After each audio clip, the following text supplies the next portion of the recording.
A moment, if you would. Are you two the famous Traveler and Paimon by any chance?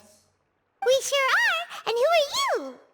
My name is Wiqas, a member of the Academia Extravaganza Planning Committee. Have you two heard of this festival? Yep, and that's exactly why we're here. Is that so? Looks like our advertising is working. Since you're both interested, would you mind if I gave you a brief explanation of the event? So, the Academia Extravaganza is a grand event run by the Academia with a long and storied history. To be precise, it can be divided into the Wisdom Gala and the Inter-Darshan Championship. The gala is held annually. During this time, all 6 Darshans will set up booths throughout the city and host guests to showcase the most fascinating aspects of their school. And thus, on the other hand, the championship is held once every 4 years. Each Darshan will send a representative to vie for the position of Grand Champion. This year, the gala is being held alongside the championship. So the mood in the city is, as they say, at an unprecedented fever pitch. Got it! Cool! Thanks a bunch for the detailed explanation! You're most welcome. Answering questions regarding the Academia Extravaganza is my job. And I actually do have something I would like to ask the two of you. Huh? Need our help with something? Well, let me begin by saying that this year's Academia Extravaganza is of utmost importance to us. Lesser Lord Kusanali and the sages came up with a plan for the Academia to recruit talented people from the desert starting next year. As such, we've invited a great number of desert dwellers to take part in this festival, so they can hopefully experience the Academia's atmosphere ahead of time. I've heard that the two of you are famous across both the rainforest and desert.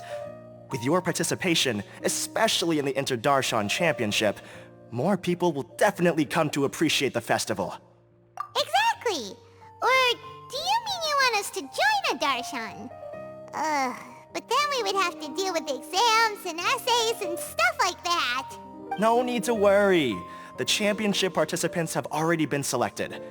I mean to invite the two of you as guest commentators. Your job will be to observe and record every part of the competition. There's no pressure. Just follow each match and enjoy the festival. Aside from that, we'll also prepare some compensation for your efforts. We won't— That kinda sounds like a sweet deal. What do you think? Yes, 2 others in fact. Their responsibilities will be somewhat different from yours. One of our organizers will explain the details to you later at the main venue. So, how about it? Would you like— Wow! Having fun while getting paid? This sounds awesome! The main event venue is at the outskirts of the Citadel of Regzar, and the organizer you're looking for is Karina. Tell her the situation and she'll get you set up. The championship is going to begin soon. I wish you a good experience serving as commentators. If you have any doubts, come find me anytime. Alrighty, off we go!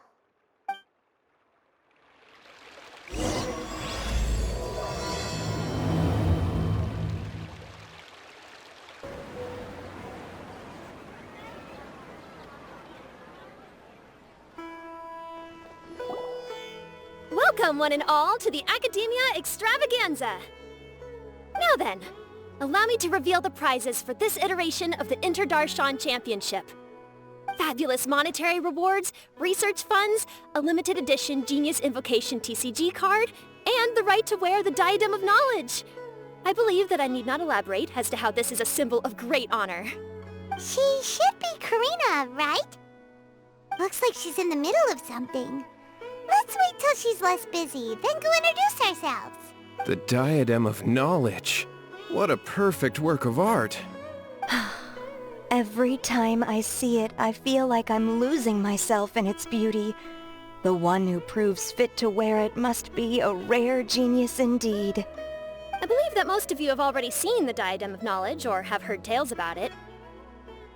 20 years ago, a researcher named Sachin bought it for a large sum of mora before donating it to the Academia. The generous championship prizes are also sourced from his sponsorship. Before we begin, allow me to express our gratitude to this researcher, who cannot be with us right now.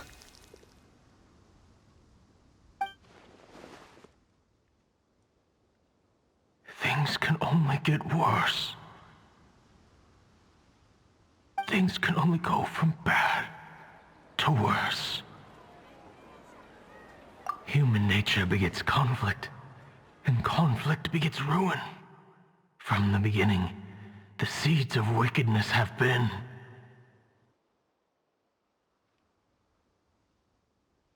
Hey, stop spacing out! Paimon called out to you, but you didn't respond. You okay?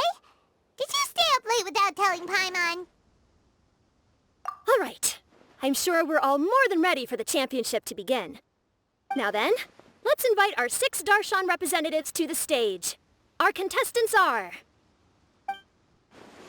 Representing Amorta, Tainari!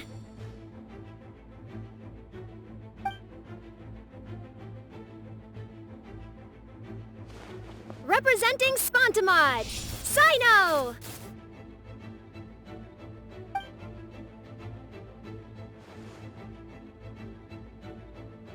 Representing Ratawahist, Laila!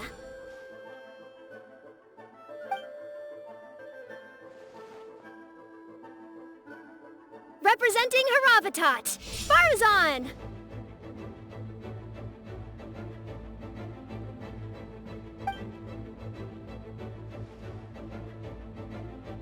Representing Kasharawar, Kaveh! And for Vahumana... Huh? Is Vahumana's representative not here yet? These introductions are pointless. Let's just get this over with. Wait a sec. Why is he Vahumana's representative? Finally, our final contestant is Vahumana's representative, Hat Guy! Oh, so that's Hat Guy. I think I've seen him before. You know who he is? I've heard that he's a researcher from a different country who nominally belongs to Vahumana. Word is that he's written a lot of political analyses. His manner of speech hasn't made him popular amongst most other Vahumana researchers, but his comings and goings are quite irregular, so he doesn't interact with others much. Aside from his more controversial aspects, his perspectives are considered quite incisive. Vahumana has seen a dearth of new talent lately, and some of its existing ones are not currently at the academia, so I suspect he might have been their only option. It's just kinda weird. He doesn't seem like the kind of guy who'd participate in competitions like this one. Now that we have our 6 contestants, the championship will soon begin. Who will triumph this time around? Hold on to your hats, because we're all on this ride together. Huh. We really do know a lot of the contestants. Oh, right.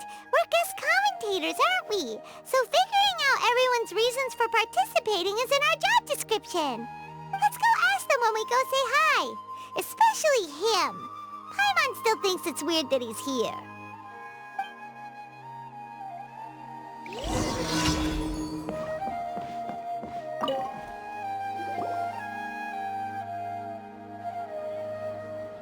We meet again, you two.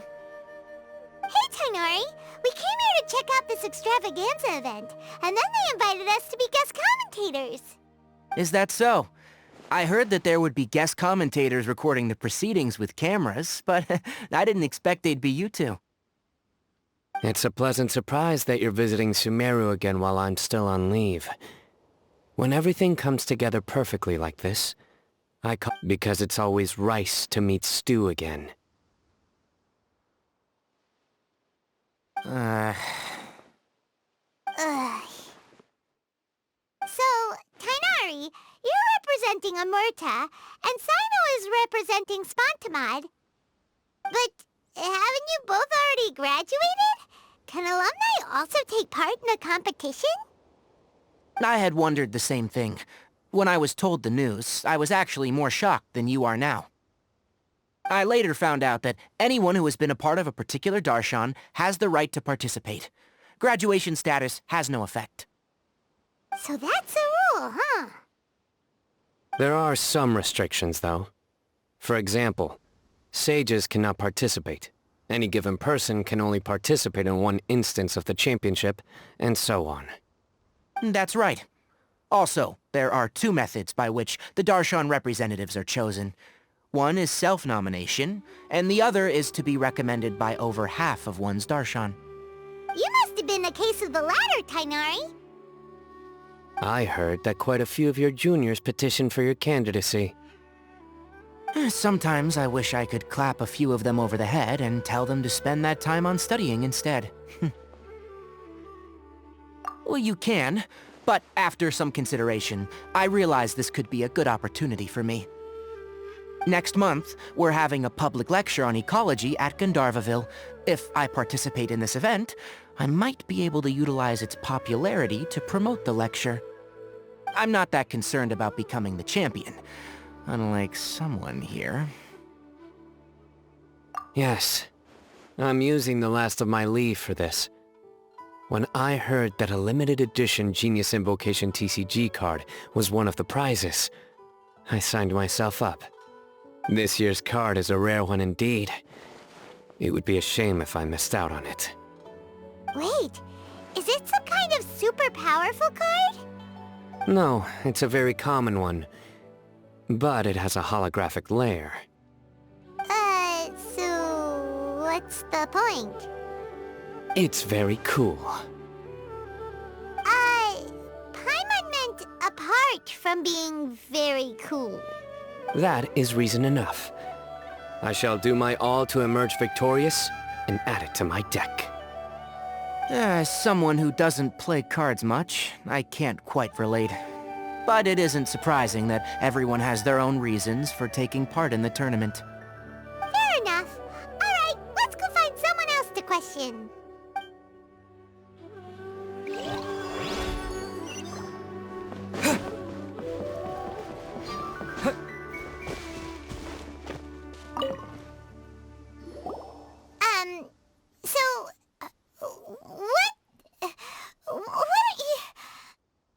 Just call me Hat Guy. That's the name I use in Vahumana. That sounds like a nickname, not a real name. So I can't go by a simple, ordinary name? Fine, suit yourself. Alright then, Hat Guy. Why are you taking part in the Inter-Darshan Championship? We're specially invited guest commentators, so play nice and answer our questions.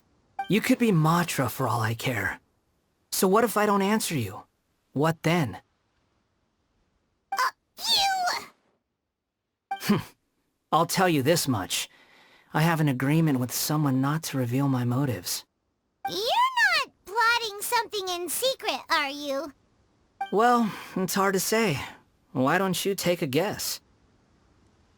Ugh, Paimon's had it with you. Fine, be that way. Then we won't ask you why you're participating.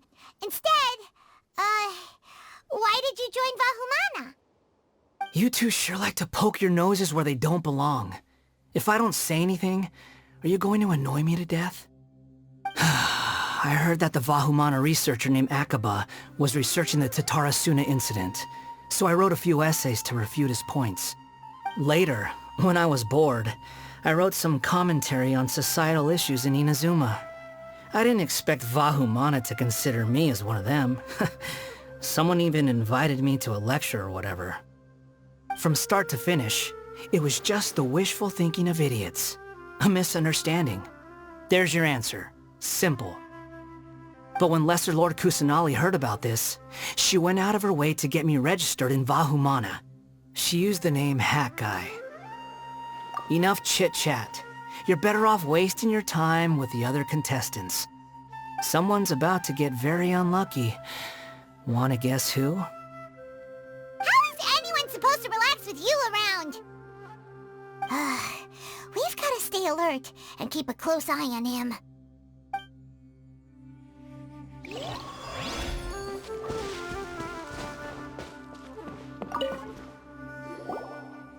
Kaveh! Farzan! Laila! Huh? Oh, it's you. Why are you here? We're here as specially invited guest commentators. Our job is to record what happens during the competition. Is that so? In that case, I'll have to trouble you to catch the moment of my triumph on camera. Remember to shoot from behind at a lower angle.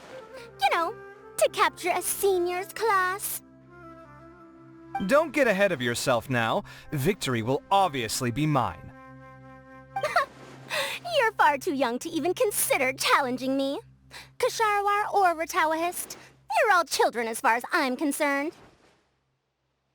Actually, I was going to ask, how do you know me, Madame Faruzan?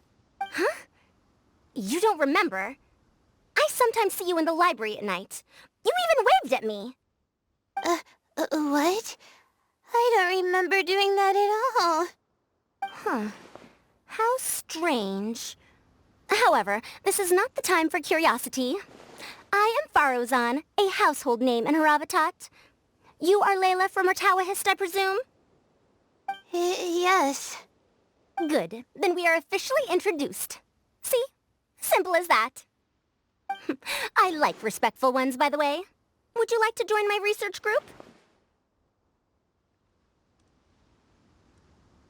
Madame Faruzan, I'm quite sure this counts as poaching. Let's dial things down. I know, but it's been tough getting people these days, and research funding has been hard to secure. But once I win this tournament, it'll be a different story. So you're just here to increase the amount of funding you're getting? Well, not just that. What, are you curious about my reasons for participating in this event? Well, I suppose that's to be expected. You are our guest commentators after all. There's been an influx of newly enrolled students, and they'll be paying close attention to this competition. If I do win, I'm certain that there will be no lack of students knocking upon my door. Moreover, research resources will be made available to the victor, so that will nix my funding issues. Therefore, my two juniors, I do apologize, but I fully intend to emerge triumphant. I'll do my best as well. At least I don't plan to lose too badly. So, why are you here, Layla? I don't know why, but a lot of people recommended me. I didn't sign up myself. I just woke up to find my name on the announcement board. That sounds like what happened to Tainari. Him too? Oh, I'm really nervous. I've been so worried about disappointing everyone that I've been losing sleep. Stress not, young one. We must all experience failure to grow and mature. But Madame Faruzan, I don't want to fail. Seriously? Everyone has such nice reasons for joining. Must I say? Yes, you do! We gotta record it! Well, you know, right? I want to buy some property. Oh, that's right! You want to move out of Alhatham's. What? Alhatham? What about him? This has nothing to do with him. Oh, right. Sorry, Paimon has no idea what she was talking about. So, you want to use the grand prize to buy a place, right? Correct. Also, my father took part in the Interdarshan Championship when I was young, but he didn't win. Once I do, the right to wear that diadem will be mine. In a way, I'll be helping my father fulfill a dream of his. That's not a bad reason at all. You have ambition, youngster. Although your chances with me here aren't great, I believe your father would be most proud if the diadem of knowledge were bestowed upon you. Not that he'll have the chance to celebrate. My father passed away many years ago. They say he ran into quicksand while traveling in the desert. For you to have experienced such a thing, that must have been tough for you. It's all in the past now, and life goes on, doesn't it? Let's change topics. I don't want to bring the mood down. All right. Earlier, you said that you want to use the prize Mora to purchase a home. Where do you live now? Do you live alone? Well... I also heard you mention Alhacén just a moment ago. Isn't he also from Haravatat?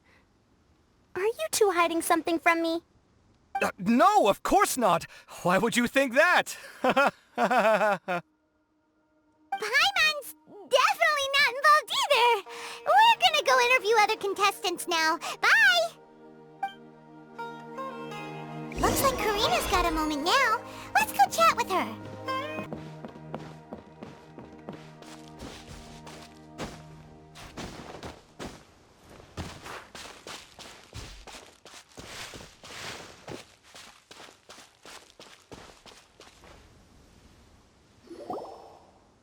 You must be the guest commentators Wiqas invited. I've heard about you. I saw you two having quite the lively conversation, so I thought it would be best to wait. Are you two free right now? We were actually looking for you, too! Excellent! Then please allow me to explain your job responsibilities in detail. First, please take these two things. The first item is a custom camera from the Academia. Please use it to record the competition as it unfolds. The second is an event-specific locator that will flag all participants' locations. It will also sound when one of them completes an objective. Wow! What a convenient little thing! Aside from you two, there are two other commentators. However, they will remain by the commentators area and will not be following the contestants in real time. Speaking of which, you probably know them. Alhacén and Nilou. Oh, it's them! We have to go over and say hi later. Well, don't let me keep you, unless you have any questions for me. Why do you ask? Really? I didn't see any such person. Could I ask when you saw him? Strange. I was on stage the entire time, and I didn't see anyone come up. Paimon didn't see anyone either. Perhaps you're mistaken. However, if you have any leads on that matter, you can talk to me at any time. Hey, Traveler. Paimon. Long time no see.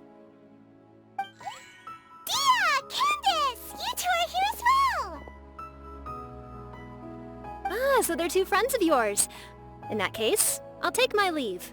May you all have a wonderful time during the extravaganza. The Academia sent us both invitations, so Dia suggested that we come together. The villagers were also encouraging me to travel outside the village. I couldn't find it in myself to turn them down. We're here now, so no point dwelling on that.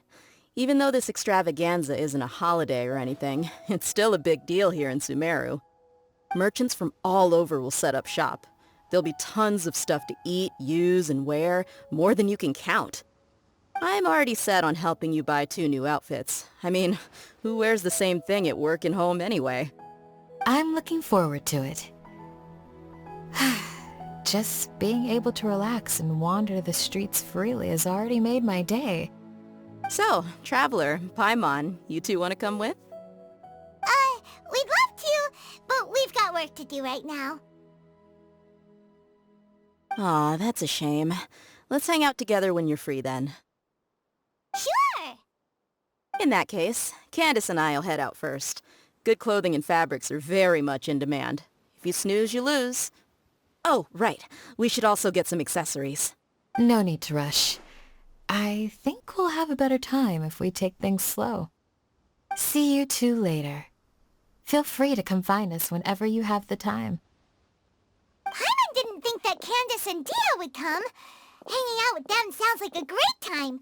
Still, looks like the competition's starting soon. Let's go over to where Alhacén is and see what's going on.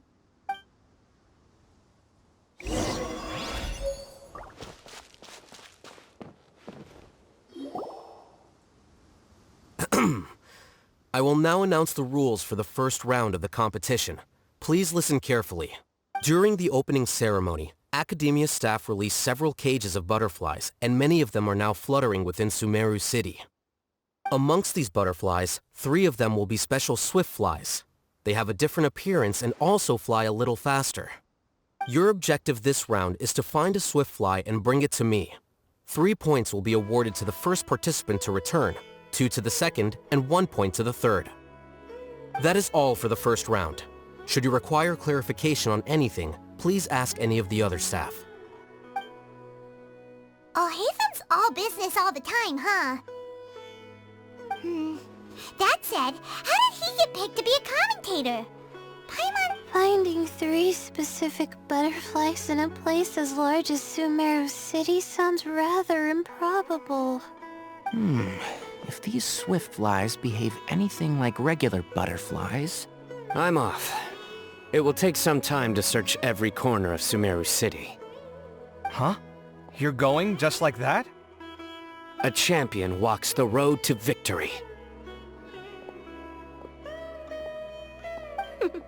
My dear Kasharawar Jr., I have a plan. How about some cooperation between you and me? Cooperation? Looks like everyone's got their own plans for this, Tuffy. We're supposed to go on stage next, right? Let's wait and see everyone's reactions first. Huh? Wait a minute. Look, he seems to be observing the other contestants just like we are. We were right not to let our guard down.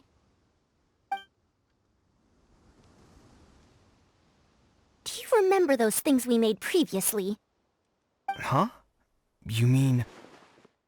It's time for them to shine. It looks like Faruzan and Kaveh have some secret plan. Oh, hello there. Madame Faruzan and I are discussing how... Shh! Hush now! The walls have ears around here. We should keep it a secret for now, though you'll find out what we have in store soon enough. Come now, let's go. Before the others act. All right, there's no time to lose. We're off to make our preparations. See you later.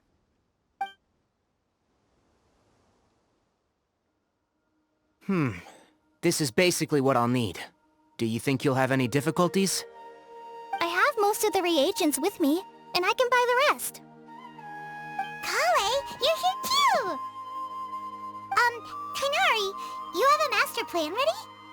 My hypothesis is that the swift fly's morphological variations won't significantly affect their fundamental nature. So I'm planning on using this to lure them out. Of course, I could be wrong. Every mutation opens the door to new possibilities, especially when they are artificially introduced. Details will have to wait until after the post-experimental analysis. For now, Kale and I are going to buy some reagents for our experiment. Alright, well, see you later. Okay, see ya!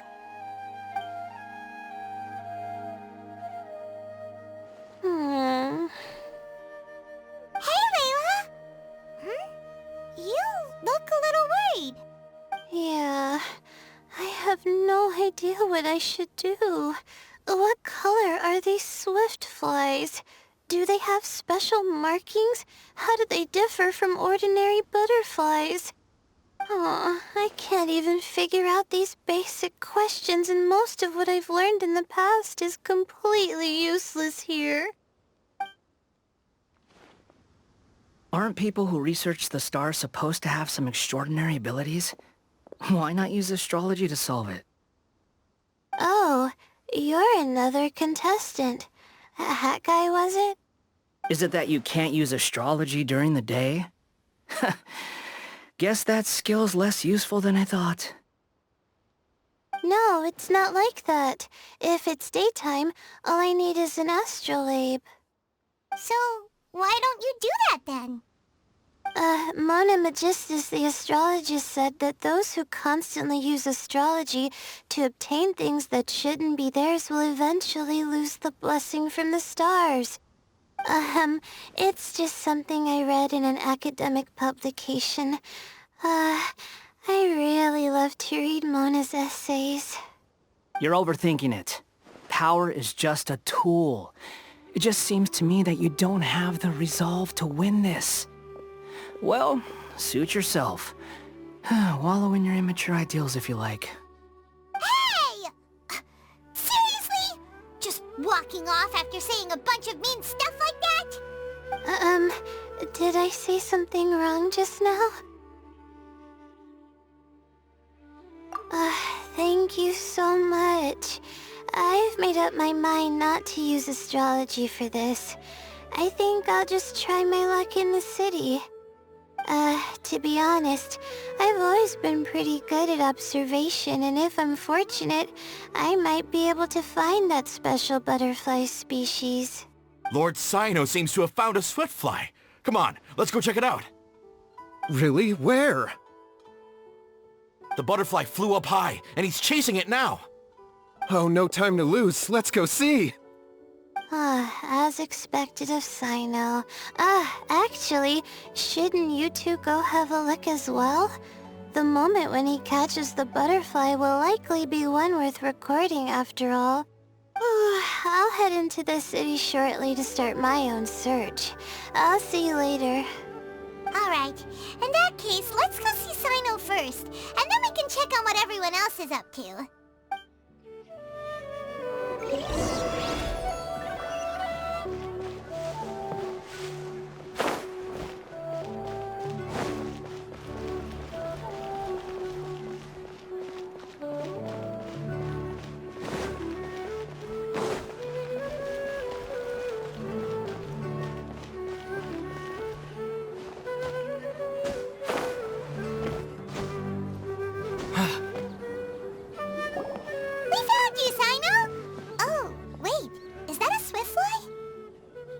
Stay put. Don't move. He caught it! Huh? Cyno, what's wrong? This isn't what I'm looking for. It's a... Finally, I made it. I heard that you caught a swiftfly, Cyno. Mind letting me see what it looks like? Hold on. Isn't this the mechanical bait that I released earlier? Why would you catch that instead of a swiftfly? Wait a minute. If we consider this from a different angle, isn't it a good thing that the bait you made was convincing enough to fool even Cyno? That's right. During a previous interior design project, I felt that the artificial flowers on a wall were a little bland, so I decided on placing a few moving mechanical butterflies to add some pizzazz. In order to make them both small and nimble, I consulted with Madame Faruzan. Not long ago, the two of us took all those mechanical butterflies and released them into the city. Why would you do that? Need you even ask? Young people these days really do need to get out more. Have you never played that game where you place strips of paper on a bamboo pole and wave it across a field of flowers to attract a whole kaleidoscope of butterflies? No, I haven't. Wait, so you're trying to... That's right. The butterflies within the city will mistake our mechanical bait for one of their own and follow them around. As long as we keep releasing and retrieving our bait, we can capture all the butterflies within the city. What comes afterward is just a matter of separating the swiftflies from the others. Huh. Guess that's one way to do it. Do not underestimate the wisdom of your elders. I had already thought of this method the moment the round's rules were announced.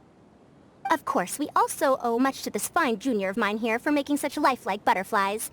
It seems that Kasharawar has not quite declined as far as I had thought in recent years.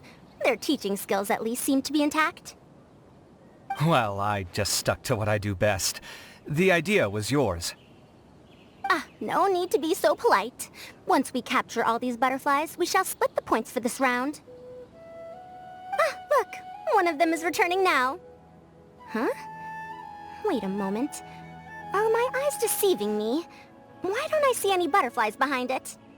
That's because there are none. Seems like your plan has hit a snag. Looks like the match continues. I'll be looking elsewhere. Huh. Strange. Has something else diverted their attention? Come, let's search in the direction the bait returned from. We'll go have a look too.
So it was the Morta boy.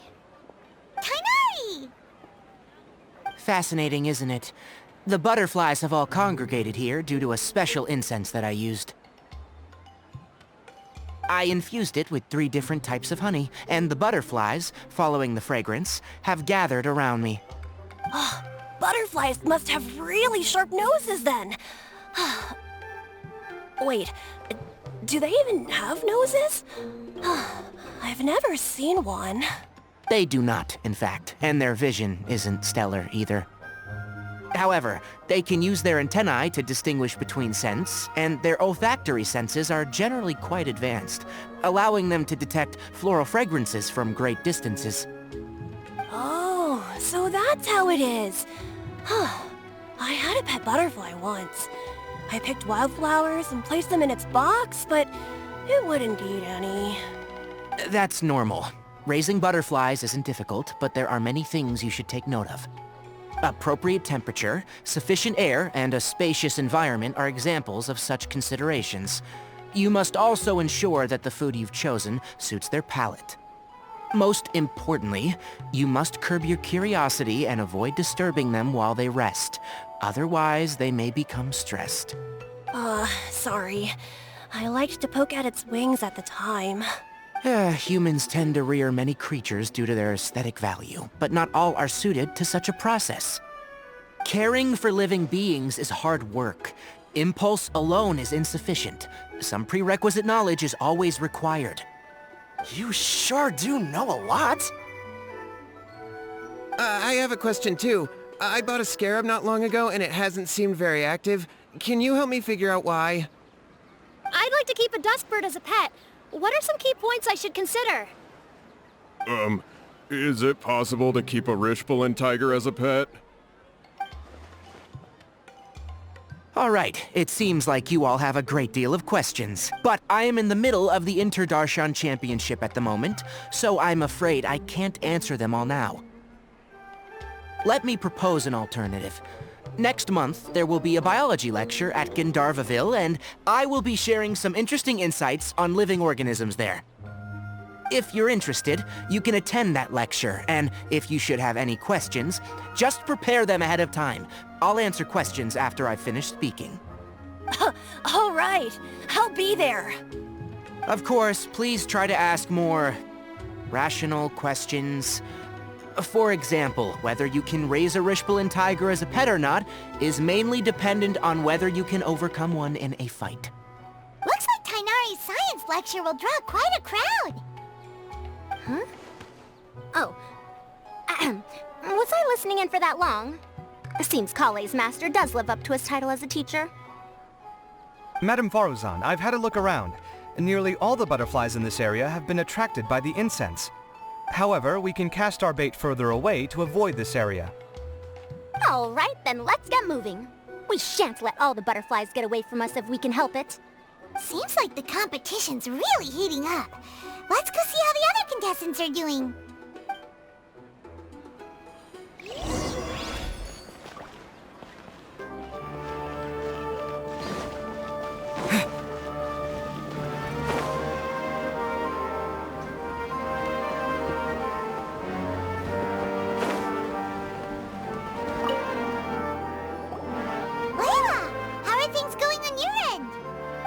I've been searching for quite a while now, but I haven't seen any sign of the swiftflies yet. Instead, I ended up catching a few mechanical devices that looked very similar to butterflies. Looks like Faruzan and Kabe's devices are everywhere now. I'll keep up the search. That said, I've noticed that a number of butterflies in the city has already decreased a lot compared to when the event started. Probably because the other contestants are coming up with their own ways to catch butterflies. Alright, I'll do my best too. Huh? What's this? Oh, what a coincidence. I guess I just need to catch it now, right? Oh, please wait. There it goes. It's so fast! Paimon thought all Hatham said they were only a little faster. No, come back. on, Traveler. Let's go too. The locator's going off. Looks like someone's already caught themselves a swiftfly.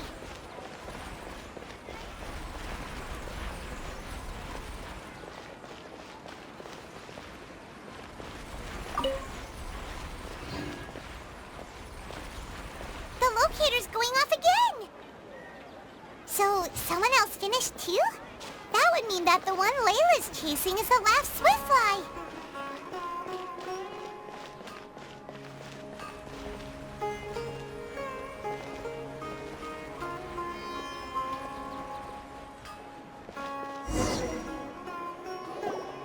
Oh, it just occurred to me that we should also get you a makeup box.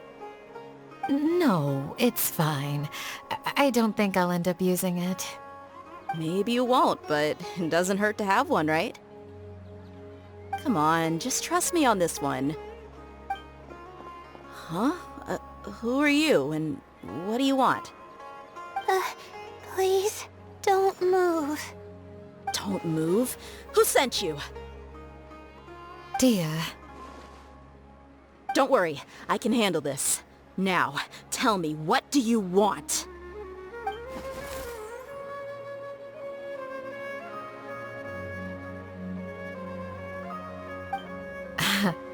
I believe she's looking for this.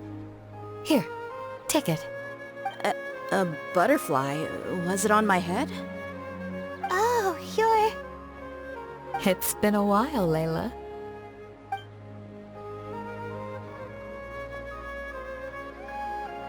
A friend of yours? Oh, so she must be the one you were telling me about. Huh? You two know each other? Oh yeah, it has been some time. The first time I ever woke up after sleepwalking, I somehow found myself in our village. Candace was the one who took care of me then. That's right. She didn't look well, so I gave her something to eat. She said a lot of complicated things about astrology, the night sky, the stars. Not sure I understood it all, but it sounded pretty enchanting. Right. Do you still want this butterfly? It seems like you were chasing it all the way here. It's of little use to me, but if you don't want it, I can release it. Just let her have it. It's no big deal.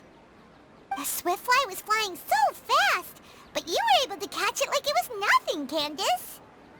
Oh, it didn't seem that quick, really. I was actually worried that I would injure it. But I'm glad that didn't happen. Anyway, sorry about the butterfly thing. With the way you suddenly came running over like that, I thought you were hired to take us out or something. Huh. On second thought, I guess I've never seen an assassin that looks tired with dark bags around their eyes. Oh, you must be taking part in the championship. Take it from me. Don't let it stop you from getting some rest. I'll do what I can. Thank you. We'll be on our way then. See you later. Alrighty, let's bring the swiftfly back together with Layla.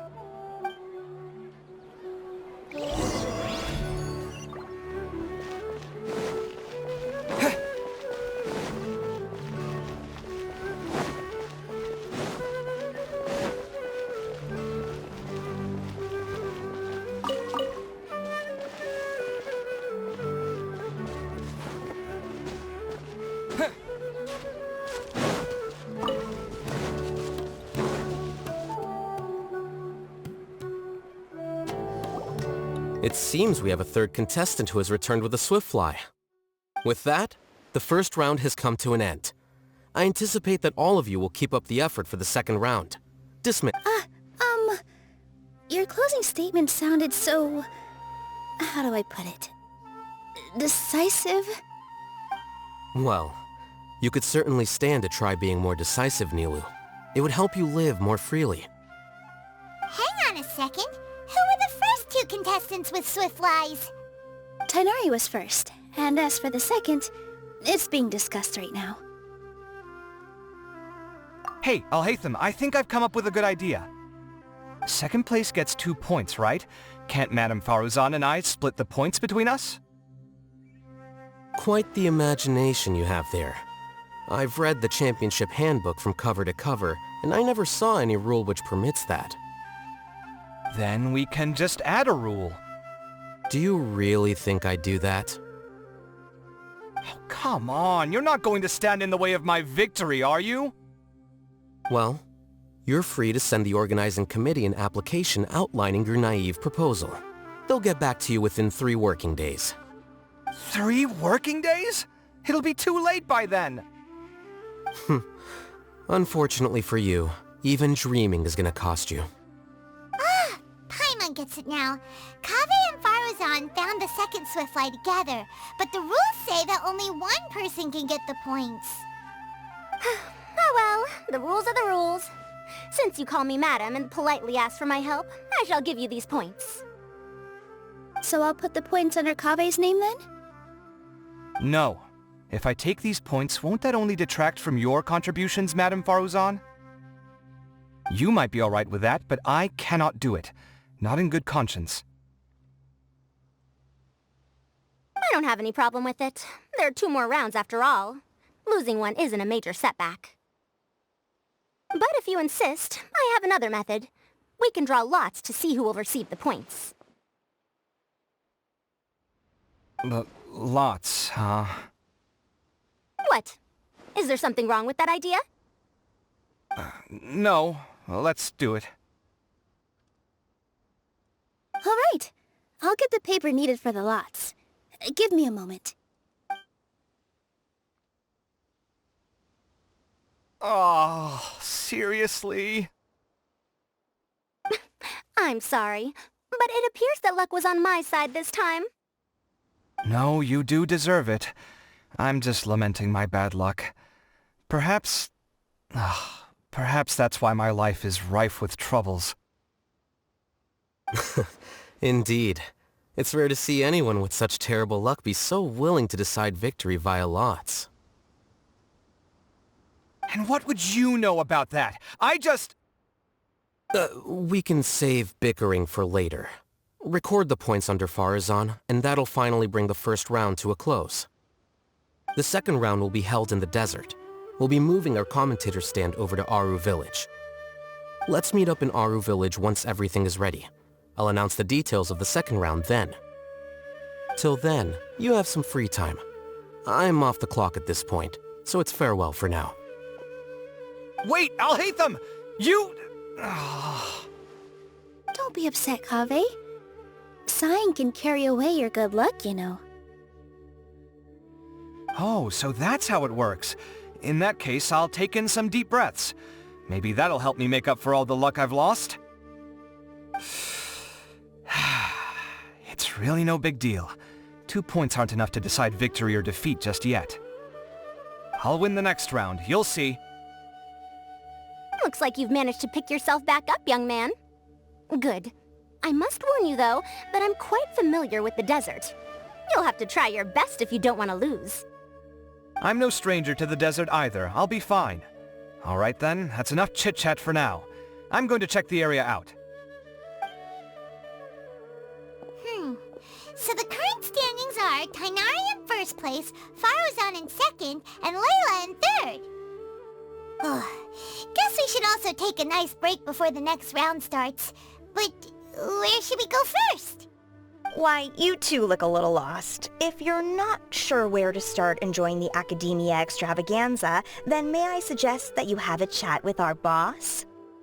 Your boss? Who's that? Do we know them? Well, only the most famous merchant in all of Sumeru, Lord Sangamo Bay.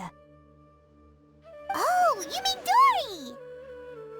Precisely. Our boss sent me to inform you two that she'll be waiting for you at Sumeru City's North Gate.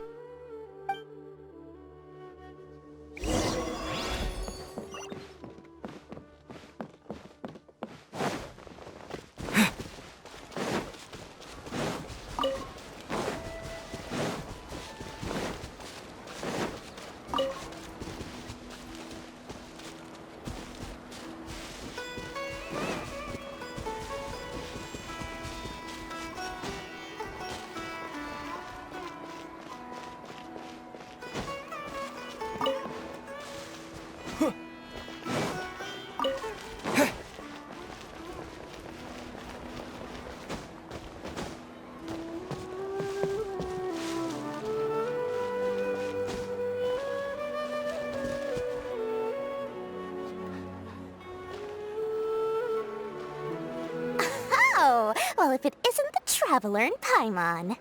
Hey, Dory! Are you here to attend the Academia Extravaganza too? Of course! People are practically flocking to Sumeru City! You couldn't ask for a better opportunity to do business! This is one of the entrances into the city, and it's very close to the Wisdom Gala booths. There'll be an endless stream of customers! I can already hear the Mora going clink, clink, clink as they fill my coin pouch! Well, is there anything you'd like to purchase? We've got everything you need, and deals that can't be beat. Well, do you have anything to eat? Oh, wait, we're celebrating the extravaganza and you're only thinking of eating... I mean, of course, we've got lots of things to eat. That said, I recommend that you also consider some of the great bargains we have going on. The Wisdom Gala is about to begin, and once it starts, each of the Darshans will prepare a small challenge for everyone. And just between us, I have some super booster supplements for sale. Eat just one to boost both your strength and dexterity for a short time, allowing you to overcome any challenge. No thanks, we'll pass. These little challenges are gonna be a cinch for the two of us. Just you watch. Anyway, Paimon just wants something to eat, please. If you don't have any food, then we'll just go somewhere else.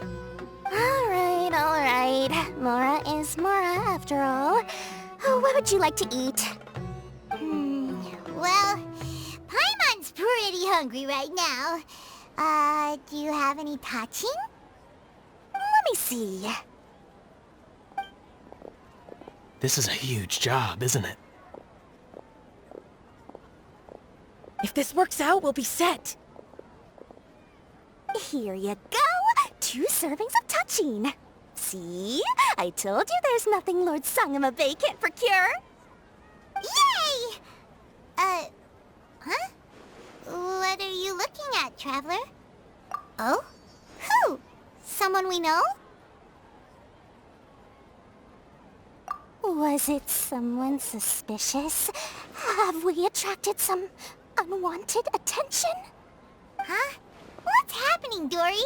Is there some... I don't know who you saw just now, but I do have some hard-to-come-by information about the extravaganza. If you want to know more, we can talk business later.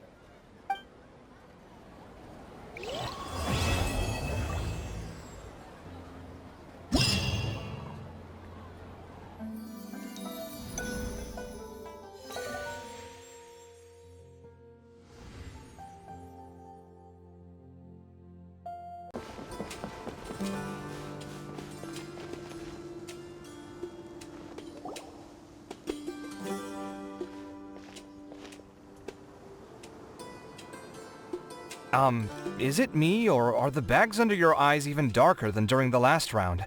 Are you alright? Thanks for the concern, Kaveh. I just... haven't been sleeping well lately. Even though I try to fall asleep, I can't get the championship out of my head. And before I know it, it's morning again. I know the feeling. That happens to me too when I'm agonizing over my blueprints. Do you have any tips for dealing with that? To be honest with you, no. You could say there are many things that don't have a quick fix and can only be endured. I suppose you can think of it as something akin to an illness. Sometimes there's no effective cure, so you just have to let things run their course. I don't know what's stressing you out, but I can feel all the anxiety and pressure coming from you. The next round's about to start, so chin up and do your best. Oh, okay. You do your best too. Looks like everyone's here.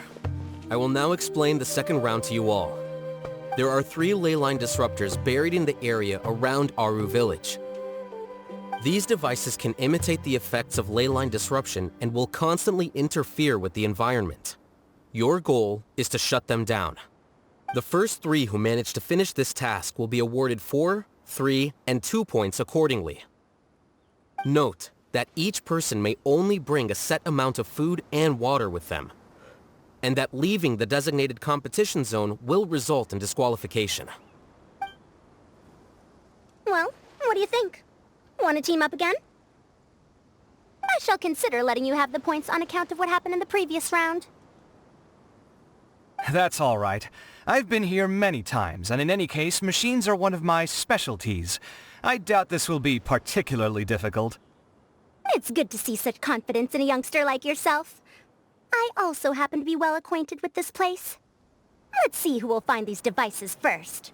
But aside from us, you should remember that there's a favorite for champion.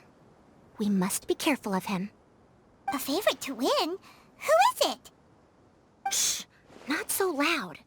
I mean that boy Tighnari. He took first place in the previous round, and if he does so again this time, we may as well declare this competition over. I heard that you solved the Avidya Forest's leyline effluence problem with him not long ago.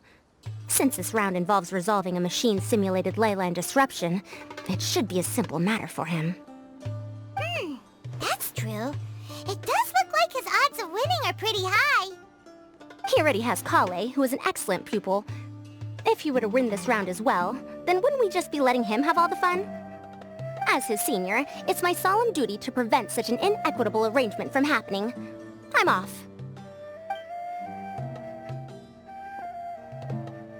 I'll get going as well. See you later.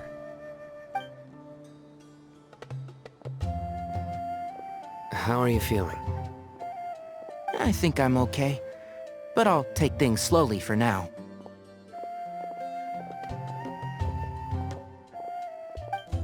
Is this all the water we're getting? Sorry, that's what the rules say. While this round seems to be about how quickly you can shut down the devices, it's also testing your ability to survive in tough conditions. I knew it'd be harder than I had expected. So we'll either need to find the devices as quickly as possible, or we'll have to save our energy and wait for an opportunity. Okay, I'll head out shortly. Thanks a lot, Nilou. You're welcome. Please take care of yourself. Well, there goes everybody. So, who should we visit this time? Let Paimon think. Oh, right! Didn't Faruzan say that Tighnari's the favorite to win? Let's go look for him first.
It's so hot. Oh, so you passed out because of the heat. Are you not used to getting around in the desert? That's right. I usually bring lots of water when I go to the desert, precisely to avoid this situation. I went through all my water very quickly, and with the effects of the disturbed ley lines, I started feeling dizzy. My ancestors, the Voluka Shuna, were originally from the desert. But I guess this is what happens when a species migrates. They become intolerant of their original environment. This isn't the time for a history lesson. Let's get you some water. Humans. Such fragile beings. Your bodies can't even survive extreme changes in the environment. Here, take this. Let him drink it.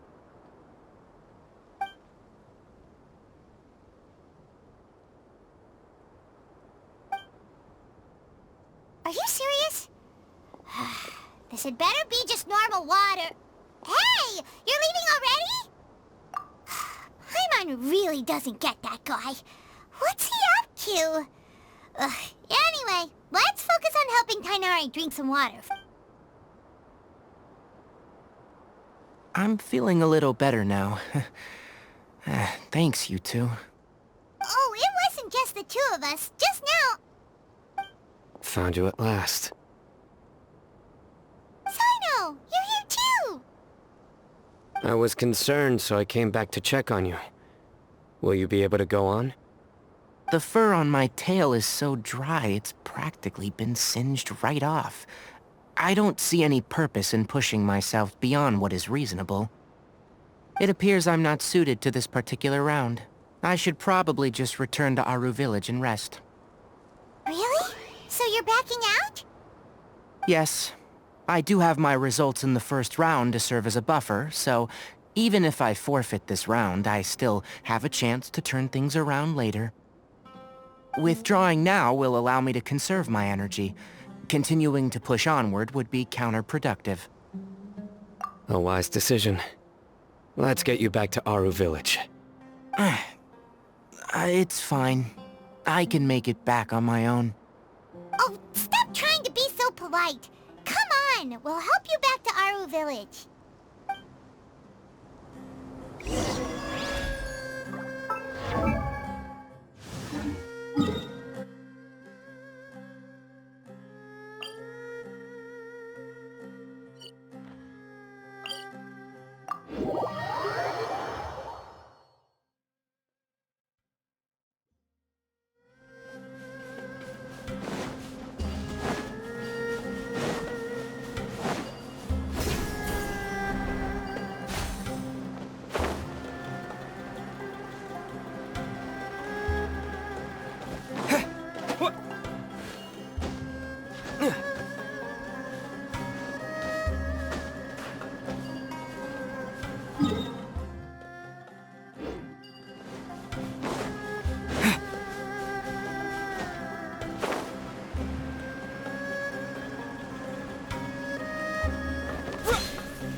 Now, Tighnari, do you want to rest some more?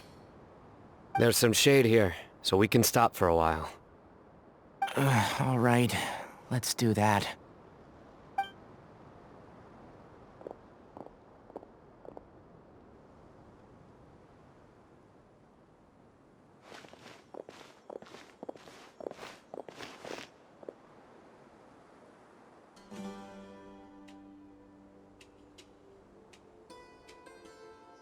Oh, Sino and Tighnari. And you've got the Traveler and Paimon with you. Oh, hey, Laila! Yeah, the sun was too strong, so I decided to take cover here for a while. What about you? Are you all done already? Unfortunately not. I'm not quite as capable as I thought. I intend to withdraw from this round. Sino and the Traveler are escorting me back to Aaru village. Withdraw? Can you even do that? I believe the rules do provide for such a situation. Alhaitham did say that the act of leaving the competition grounds would result in disqualification from the round. Didn't I ask you if you were alright before this? If you had just decided to withdraw then, you wouldn't have had to suffer. Well, I had to try, didn't I? So I tried, and it didn't work out, and now I'm backing out while I can. When I get back, I'm definitely going to make a batch of sun-resistant oil. Next time I venture into the desert, I'll be prepared. By the way, you're Laila, aren't you? You don't look very well yourself. Will you be alright? I did feel a little faint when I first entered the desert, but I feel a lot better after resting here for a while. Be careful not to push yourself too hard. Don't worry. I'm just... Feeling the pressure? You can tell? Your expression is similar to the ones I see on criminals' faces when I interrogate them. To tell you the truth, I'm still not sure whether I have what it takes to represent the Ratawahis Darshan in the championship. Most people voted for me because of all the rumors surrounding me, and to be honest, those rumors don't really mean anything. Now I don't know how to deal with all the expectations they've put on me. Even the people who usually criticize me voted for me this time. So I feel like I have to live up to their expectations somehow. So their expectations are putting pressure on you. Yes. Actually, I heard that you were voted in as well, Tighnari. How do you deal with it? To be completely honest, I don't really feel any pressure. Firstly, those who expect things from you do not necessarily do so for benign reasons. On the other hand, those who do consider your feelings certainly wouldn't want you to push yourself. Next, we are researchers. Our primary duty is to interact with knowledge, not to meet others' expectations. As for me, I took part in this competition to advertise for an academic lecture at Gandharvaville next month. I'll obviously try my best during the competition, but I won't let any additional pressure get to me. I think you can also try to find a clearly defined goal. That may help you. I understand. Thanks for your advice. I'm absolutely parched after talking so much. I've still got some water with me. No, I'll be all right. We aren't far from Aru village, so I can go the rest of the way myself. You should get back to the competition. Don't you want to win that limited edition card? Yes. All right then. Your spirit will live on through me. Hey, don't talk like that. I'm not dead, Sino. Everyone, I'll be heading back now. See you after the round ends. I'll continue searching for the ley line disruptors. Are you feeling better now, Layla? Yeah, I feel like some of the weight has been taken off my shoulders after chatting with Tighnari. It's been a long time since I first left my hometown to come to the academia, and every day here has been so precious. But of course, there have been some rough times. All sorts of complex astrological models, countless quizzes, and essays that took all my brain power to barely finish. Each of those things are like huge boulders barreling at me, forcing me to continue running forward. When I was chosen as my Darshan's representative, it felt like another boulder was added to the ones already rolling behind me. Every time I close my eyes, I think of all the people I'd disappoint if I mess up. Yeah, I think that's what Tighnari was trying to tell me. You're our good friends, which is why you didn't stop him from dropping out of this round, and why you don't feel disappointed in me. That's right! No need to feel so down! That said, he did also say that he hopes I could have more concrete goals for taking part in this competition. I don't have any now, but I'll give that some thought. Anyway, I won't take up any more of your time. You still have to record the other contestants' progress, don't you? Perhaps they've had some breakthroughs while we've been chatting. True. We should go look for the others. Now, who's left? Tighnari's dropped out for the round, and we just saw Sino. You could go see how Madame Farozan's doing. I've heard that she's quite knowledgeable about the desert, so she's probably made some progress by now. Okay, let's go look for Farozan!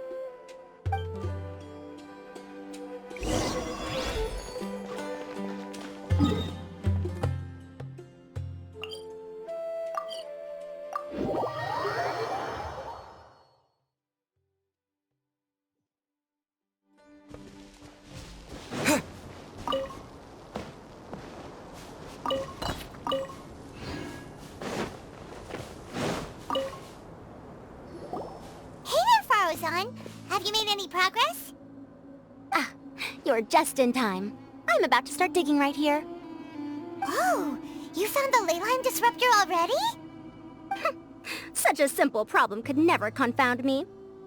Not long after entering the desert, I discovered a primal construct that was acting abnormally, so I followed it all the way here. Once I got near here, it suddenly disappeared. Something unusual must be happening around this area. You're a true expert, Madame Faruzan.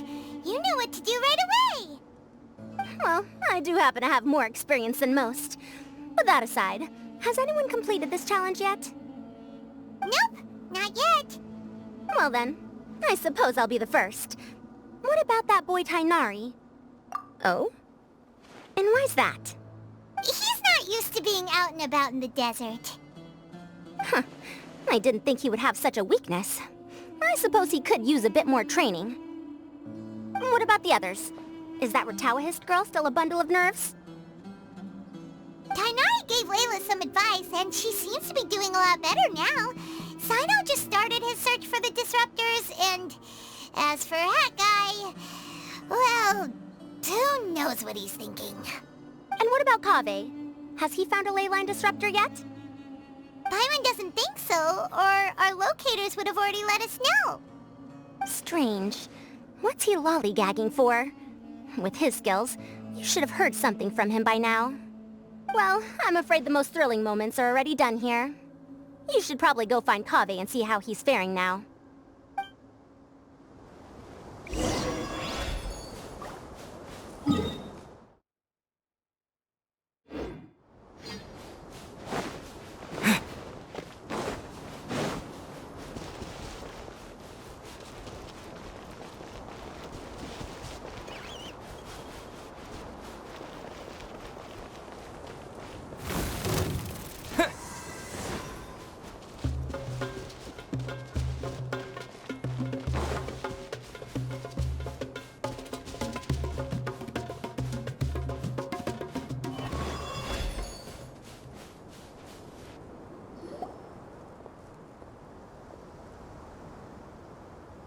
Come on, stop following me!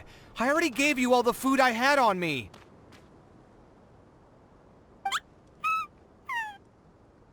You can cry all you want. I don't have any more food. All I have left is a half bottle of water, and I can't possibly give you that. Without water, traveling in the desert will be incredibly difficult, and I still need to find what I'm looking for. Merak, can you help me out here? Keep them away. Kaveh, there you are! Faruzan told us to come see how you're doing. What are you up to? Just thinking about it makes me upset. Not long after I entered the desert, I was accosted by these fellows.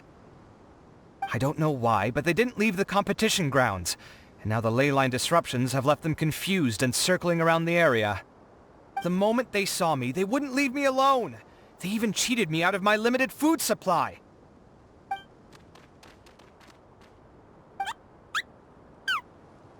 Hey, didn't I ask you to keep them away?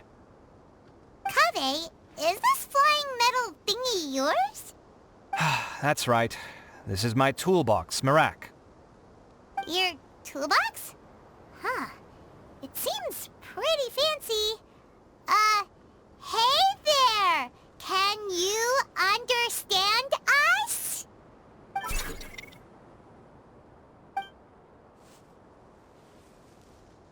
Sometimes I need to carry things when I go out, so it's handy to have a portable toolbox. Well, this definitely doesn't look like an ordinary toolbox, that's for sure. It's a long story. When I was working in the desert, I ran into a merchant group who had a machine core they excavated from some tomb. It was clearly from King Deshret's civilization.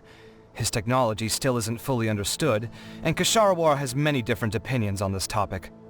Our current theories cannot explain such mysteries. Upon seeing such a rare, complete specimen before me, I forked over all the mora on my person to purchase it. Some time back, I wanted to make an automated case that could store my offloaded items. With that core, I created Merak. It can't understand commands that are too complex, but it can serve as my assistant and help me with things like mapping and surveying.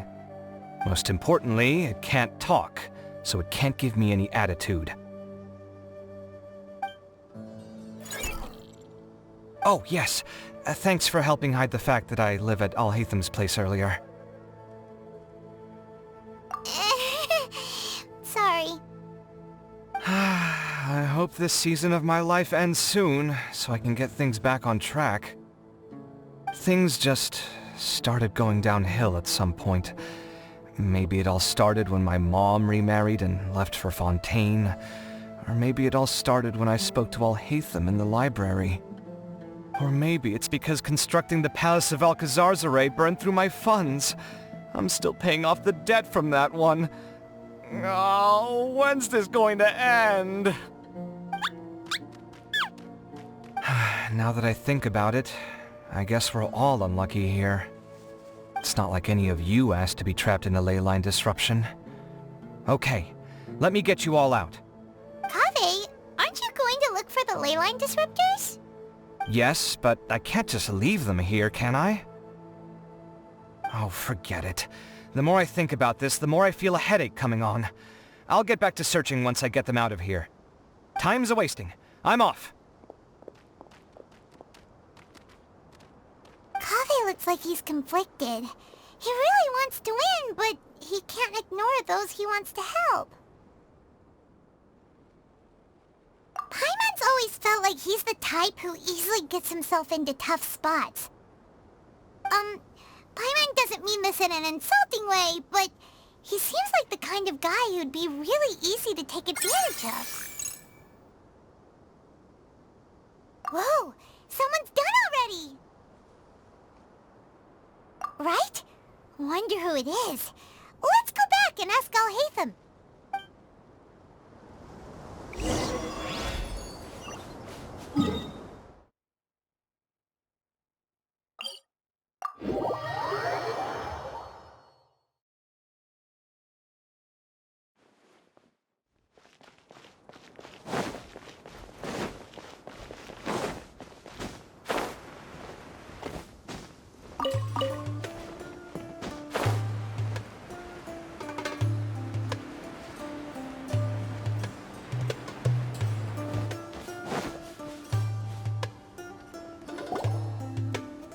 Verification complete. Congratulations on being this round's first winner, Sino. Ooh, so Sino was the quickest. I am from Spontamod, after all. We know a lot about ley lines, so finding a disruptor was never going to be particularly difficult for me. Since the Traveler and Paimon also happen to be here, do you have anything you want to say? Anything I want to say? My friend couldn't continue on, so failure was never an option. The bonds of yesterday will forge the road to tomorrow. With the ties of friendship that bind us, I won't lose to anyone. That's a line from King of Invocations, one of my favorite works, and it sums up my thoughts right now. It might be a good thing that Tighnari isn't here, or else he'd give Sino a good smack right about now. Oh wow, it's already so late.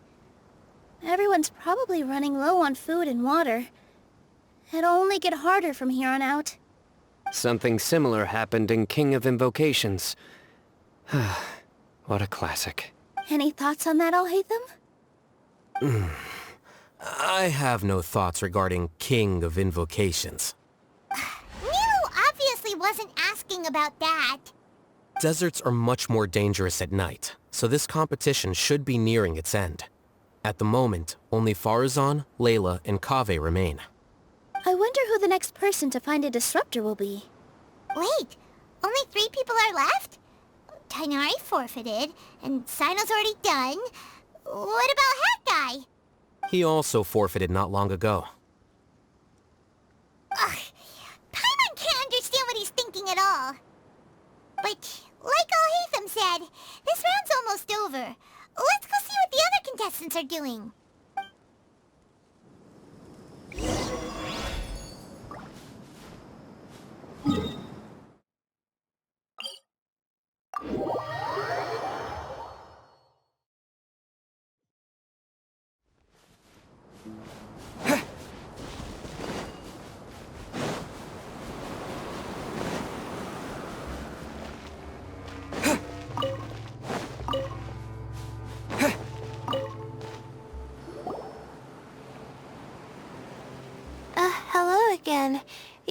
It suddenly occurred to me that you guys have had to do a lot of running around this time. Don't you find it tiring? Really? Wow. I don't know where you get your strength from. The desert's getting colder now that night's falling, and the wind can really sting your face because of all the sand in it. Has anyone finished this round yet? Sino's already shut one down. Have you made any progress yet? I circled the whole area, but I didn't find anything. But I did have the chance to think some more about that thing that was weighing on my mind, and I realized something. Well, my fellow Retaoist members must have all put my name forward for different reasons, and maybe a lot of them only picked me because they wanted to watch me make a fool of myself. But be that as it may, I believe that a lot of them genuinely do expect great things from me. And I want to live up to their expectations. I don't want them to regret putting my name down. Huh? But doesn't thinking like that put a lot of pressure on you? Of course, that comes with some amount of pressure for sure. But now I've thought about it, I don't feel like this is something I have to do. That may not sound like a huge difference to you, but it's helped me relax a lot. So don't worry about me. Well, that's great! Also, now that I've relaxed, I'm suddenly really sleepy. I think I'll just take a quick nap. Just a quick one.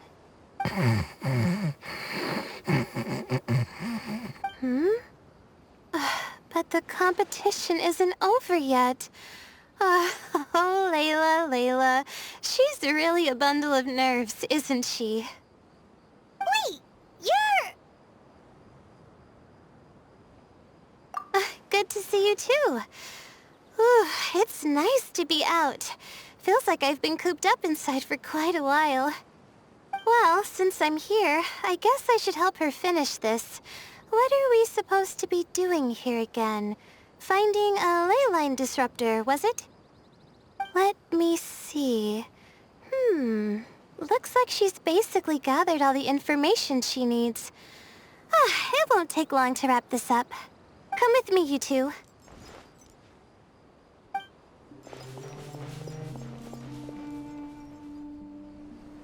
Do you ever get the feeling that the ley lines have a regular flow?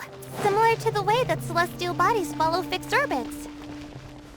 If we were looking down from on high, I wonder whether we'd find that the ley lines are just the reflections of the stars upon the Earth. Not all astrological phenomena can be directly observed. Some are deductions based on other details that we know. It's the same situation with the ley lines. The parts of them that are hidden underground can be identified via elemental energy, sound, and other phenomena.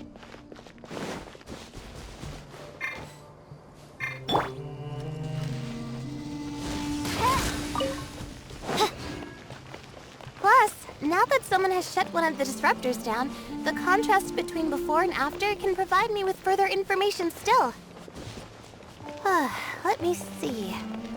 It should be here, I think.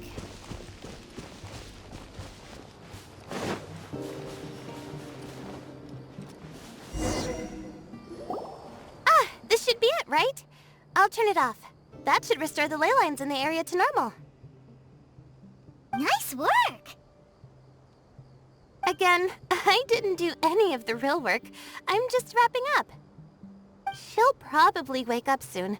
No doubt she'll be a little disoriented at first, but once she's got her bearings, she'll go and report that she shut down this disruptor. Will you be staying here for a while? Or are you going to check on the other contestants? Oh, time to check our locator. Whoa, it looks like Kaveh and Farozan are headed towards the same place. Perhaps they're about to find the last disruptor. Also, speaking of Kaveh, he's an interesting one. Huh? Why do you say that? Before the second round, he had a chat with the other me. He said that worries can be like illnesses. They don't always have a magic cure. Sometimes you just have to endure them as best you can until they run their course. But the way I see it, his situation is much worse than my other self's. She just hadn't found what she wanted to do at the moment, which is why she felt lost. Kaveh, meanwhile, knows what he wants to do. He's convinced that he has to win, and yet he still seems conflicted. He doesn't have a second personality, but somehow he still seems that he's at odds with himself in some way. I don't know exactly how to describe it. It's like he's smiling on the outside, but there's no joy inside, only sorrow. Still, who knows? He must be more experienced than me. Maybe he's just better at dealing with it all than I am. But back to the topic of wrapping up. Shouldn't you be getting back to the action to record how everything plays out? Oh, true. Okay then, guess we'll be going now. We'll keep everything you said in mind. Kaveh and Faruzan were super confident at the start, but it turns out they're the last ones to find the disruptor. But between the two of them, who's going to get there first? Let's head over quick.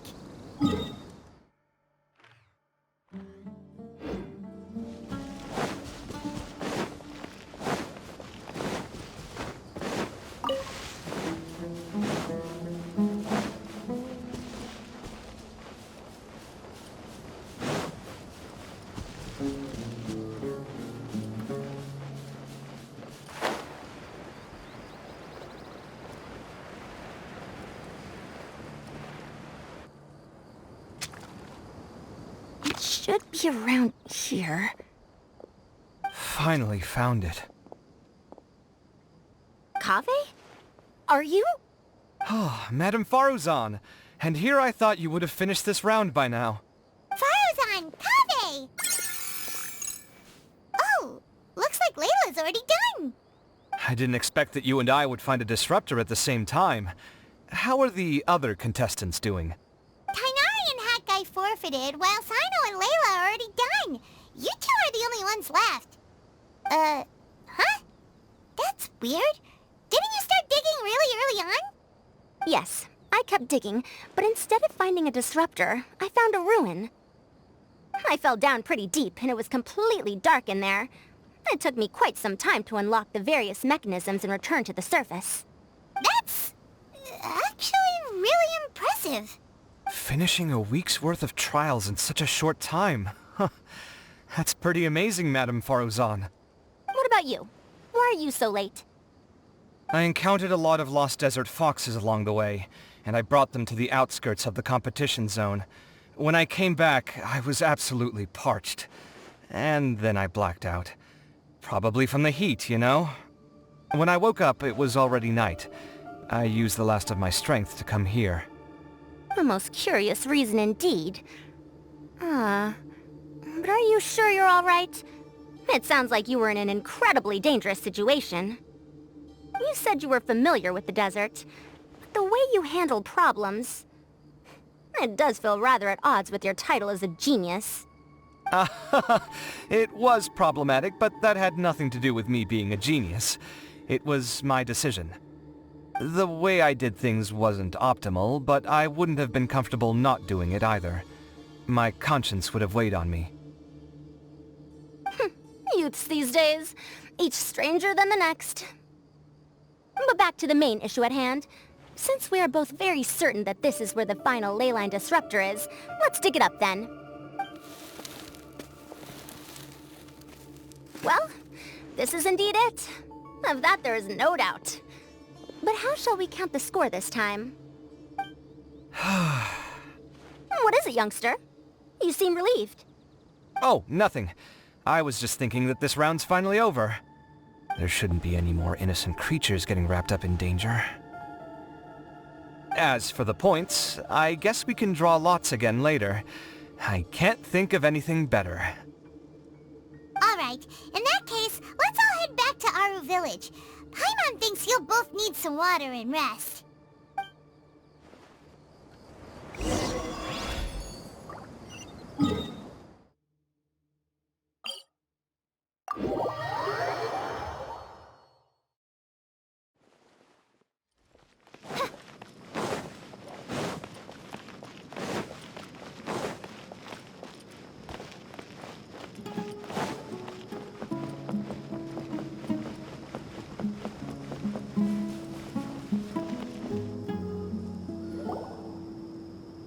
Looks like the second round is over. I wonder who is faster, Kaveh or Madame Farazan? Huh? Where's Madame Farazan? She went to get water. She'll be back shortly. We basically arrived at the same time, so we'd like to draw lots again. You get caught up in some things so easily, like drawing lots. I'm not caught up in anything! Don't make it sound like I take pleasure in having bad luck!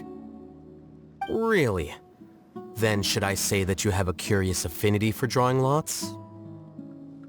I'll go get the box and slips of paper for the lots. Please wait a moment. Oh, here we go again. Let's see how I fare. I got it! Did you see that? I won! Congratulations! Looks like Kaveh's luck's taking a turn for the better! Oh, finally! After all this time! It looks like you've been rewarded for your tribulations in the desert. This round's points are yours. And with that, our second round is done. Sino, Layla, and Kaveh are our victorious contestants. As for the current standings, let me see. Sino and Layla both have 4 points, putting them both in first place. The rest in descending order are Tainari, Farazan, Kaveh, and Hakai. The next round will be the final one. Please rest up before then, everyone. I heard that some stalls at the Wisdom Gala are debuting new games, so feel free to drop by if you're interested. Otherwise, see you next round!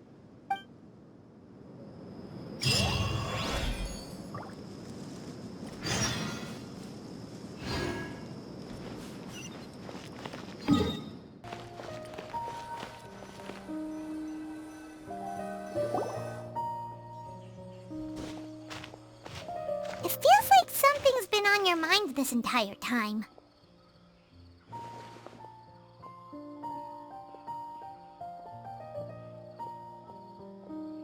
Traveler, Paimon. I finally found you. Finally? Did something happen? Don't you feel like there's something off about this year's Academia Extravaganza? When Candace and I were at the cafe earlier, we might have caught sight of some mercs on business. Thing is, they were disguised as tourists here to shop. But no disguise can mask the stench of blood. Just from their suspicious looks, I bet they do dirty work like kidnapping or assassinations. We eavesdropped on them for a while. Their target seems to be someone called Sachin. Sachin? Isn't that the person who Karina mentioned during the opening ceremony?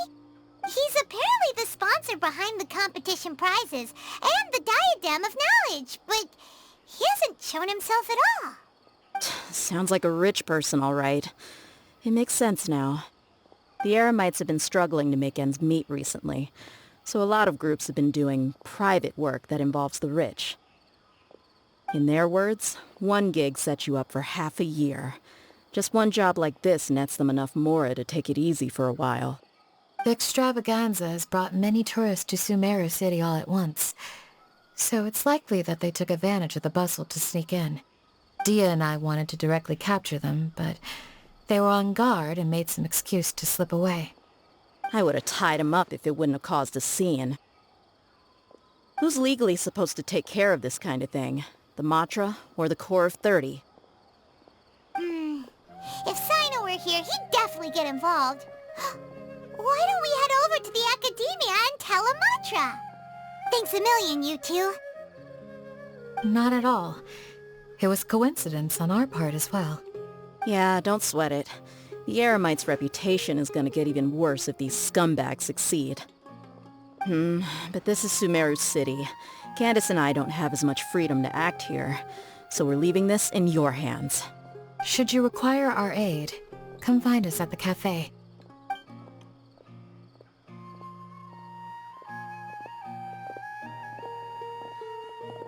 Paimon's noticed that something's bugging you. Is it the extravaganza? 'Cause Paimon's starting to think that there's more than meets the eye here, too. But thinking like this isn't doing anything.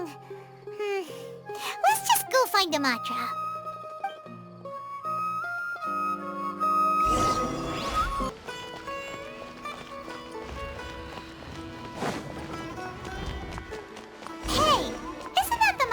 investigated Siraj with? Aarav, wasn't it? Let's go talk to him.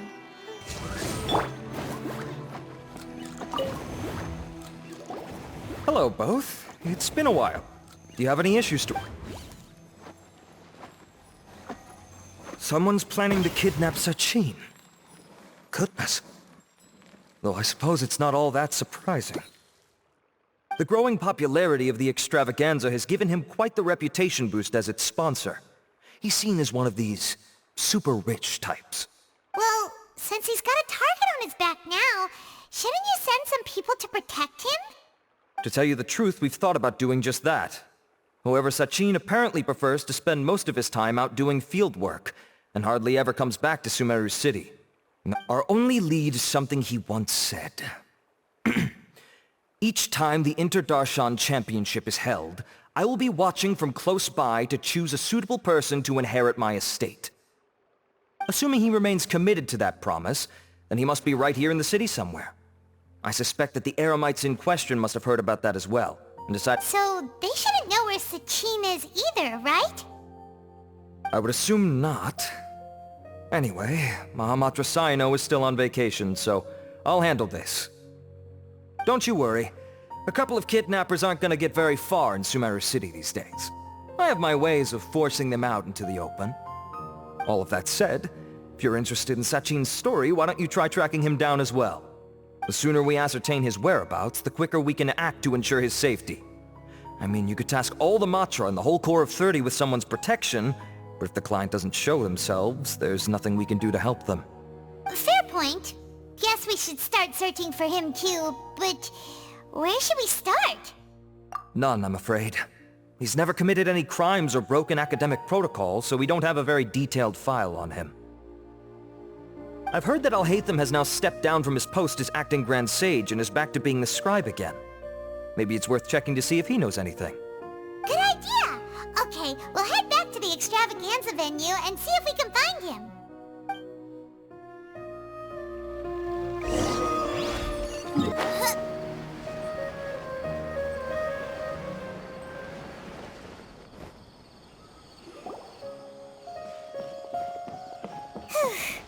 Hey, Nilu!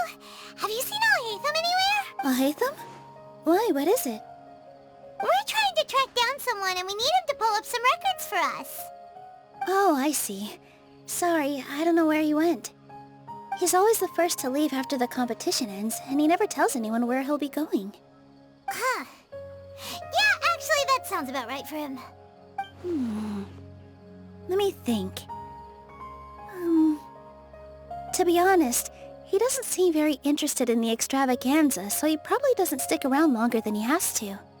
To him, being a commentator is just extra work he was roped into. Do you guys know of any places he'd go after work?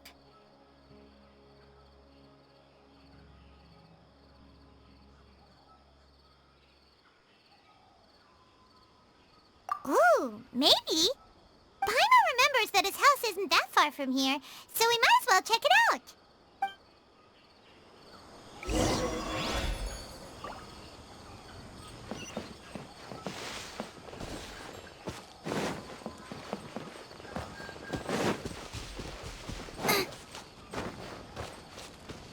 Race you!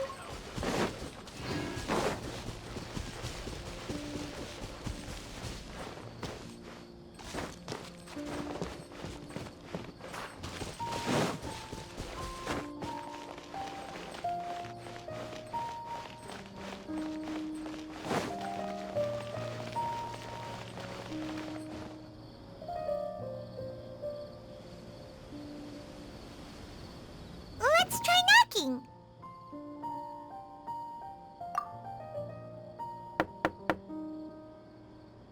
No answer?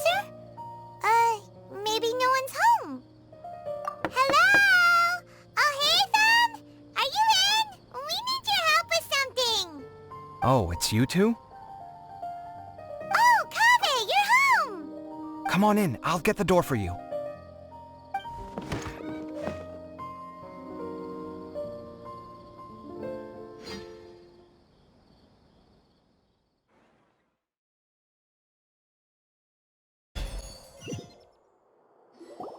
We didn't hear a peep when we first knocked. We thought no one was home. Well, I can't be too careful. If someone from the academia came here looking for Alhaitham, and I opened the door for them without thinking, before long the whole city would know that I'm living here. You're pretty conscientious about this, huh? So, what happens if someone comes inside looking for him while you're at home? It's fine, as long as I stay in my own room. Anyway, why would someone just barge in here looking for him? Most people have better things to do. Fair enough. So do you know where he is at the moment? What do you think? Who knows what he does in his free time? All that matters to me is that he's out of the house. I wouldn't call it that. He's just incapable of saying anything pleasant at all. I told him how the second round went. I won the lot draw, remember? Because of good karma, of course. My luck's on the rise. But him, being him... Oh, you wouldn't believe what he said after I was done talking! You're always quick to remind me that you're my upperclassman, and yet you do not problem solve in the manner becoming of an upperclassman. This begs the question of why we attach prestige to seniority at all. What does he mean, manner becoming of an upperclassman? What, am I supposed to earn the title of upperclassman now? And he didn't stop there. He said, I'd encourage you to reflect on why you've ended up having to rely on luck every round. Frankly, it's incomprehensible to me how you've managed to make it to this age without acknowledging the proverbial elephant in the room of your life. Yeah, that does sound like something Alhaitham would say. I've had it with him. Every time I talk to him, it's the same way. He finds a way to infuriate me every single time. Anyway, the disdain is very much mutual between us, so I'll be moving out as soon as possible. I'm actually packing my things right now. He'll have to get used to doing his own cleaning and tidying from now on. See those perfectly hung paintings on the walls? They're coming with me too. If his life wasn't utterly devoid of artistic sensibility already, it certainly will be after today. Wait, you're moving out already? But the competition isn't even over yet. How can you afford it? Well, obviously I can't just yet. I'm just packing early to get ahead of the game. I've got my new place picked out already. The moment I have my hands on the prize money, I'm going to buy it and move my things right in. It'll take me 3 days tops to move out of here for good. I now know what I have to do to achieve this goal. No matter what happens in the third round, I will win. I will emerge triumphant. You'll see. Well, we'll be rooting for you. But are you sure you'll be alright? In what way? Layla said that she thinks you'll get caught up in internal conflict. Meaning what exactly? Oh, don't tell me you think I have serious personality flaws too. Oh, we didn't say that. But think about it. You say you want to win, but you also turned Farozan down when she offered to give you her points. Plus, you took it upon yourself to help those desert foxes. Wait, what's so unusual about all that? I gave you my reasons. I would have felt guilty otherwise. Where's the conflict in that?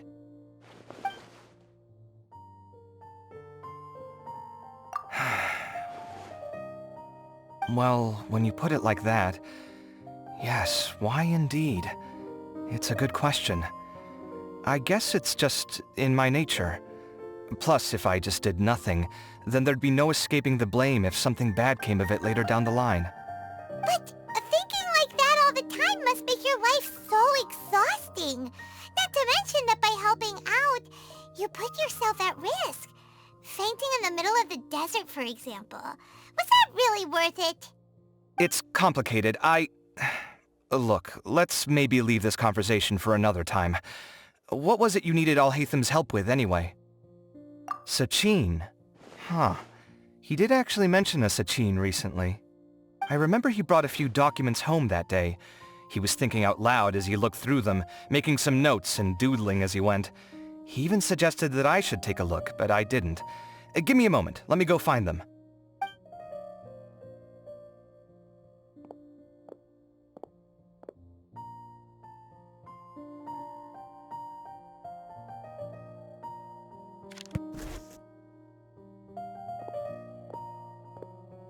Ah, this is the one.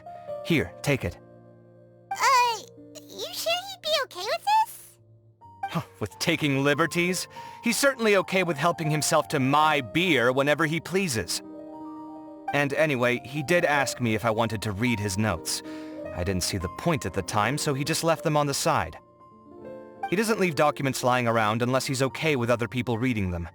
It's fine, I promise. Cool, if you say so. Okay, let's see what he's got on Sachin.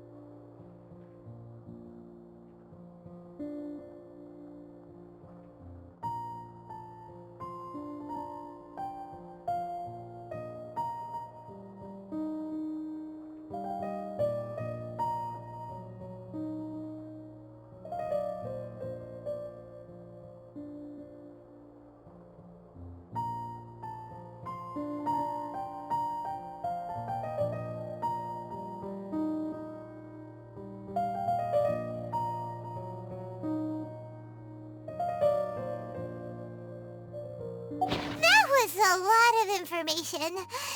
Paimon's getting a headache. So, to sum up, Sachin put the academia in charge of managing his estate and went off to do research, right? He even said that if he really liked one of the contestants, he wouldn't just give them a reward, but his entire estate as well. Oh, that must be worth heaps and heaps of mora. What? Are you serious? All of Sachin's wealth, that's more than I could spend in a lifetime, surely. Heck, if I got chosen, I'd be able to pay off all my debts, then buy a new place, and still have cash to burn. I could build another Palace of Alcazar's Array, except this time, I'd make it 10 times bigger. Oh, then there's that new project in Port Ormos, of course. The bridge renovation. To do it properly would take upwards of... Hey, snap out of it! You're getting way ahead of yourself there, mister! You're right. First I need to focus on winning and moving out of this place. Huh? Wait a moment. There's a loose slip of paper tucked in between these pages. Did Alhacén write this? It looks like he was jotting ideas down as he was thinking things over. Let's see. 2 phrases have been circled. Sachin, dead or alive, unknown. And diadem of knowledge. Some of this stuff is just plain incomprehensible. Is this written in some other language? Let me see. Huh.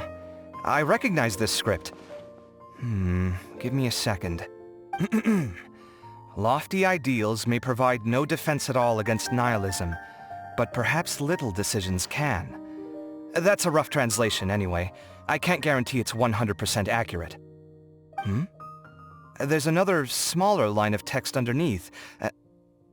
Why would he bring that up? Wow! It's so cool that you can actually read this script! We worked together on a project once when we were students. The title was Decoding the Runes and Architectural Philosophy of the Ruins of King Deshret's Civilization. I had to familiarize myself a little with this script at the time. Oh, interesting! So, any idea what Alhacén meant by all this? Who knows? The way his mind works is one of the great mysteries of the world. Fair enough. Well, guess we've learned all we can here. Yeah, he better catch those crooks. But until then, let's just head out for a stroll.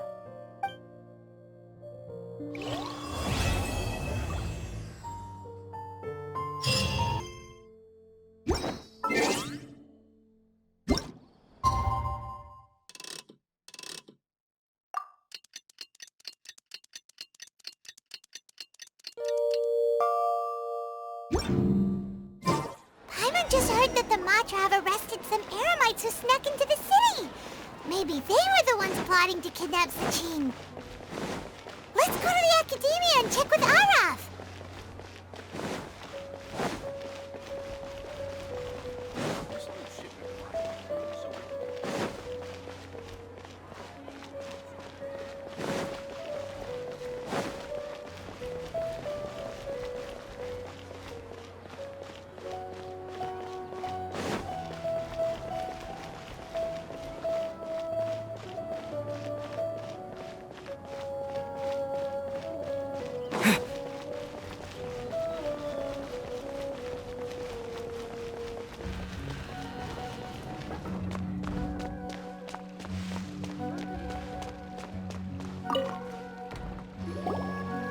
You're here.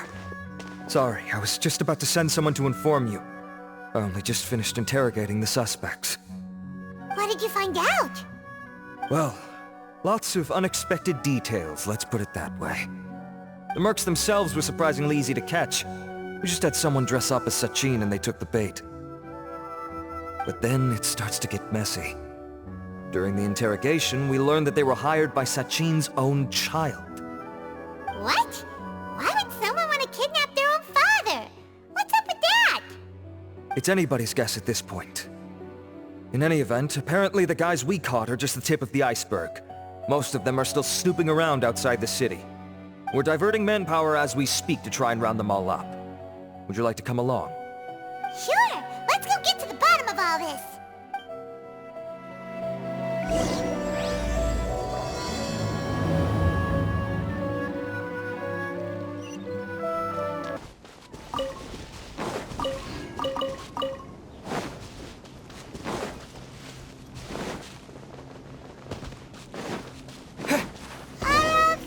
Are you sure this is the right place? Something feels off. I'm positive. But I don't understand why they're all unconscious on the ground.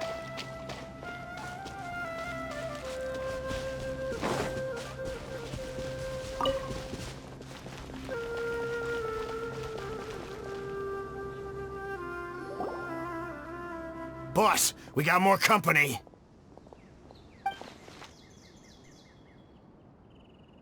Look, we were just doing what we were paid to do. You're punishing the wrong people here. You want the real culprit?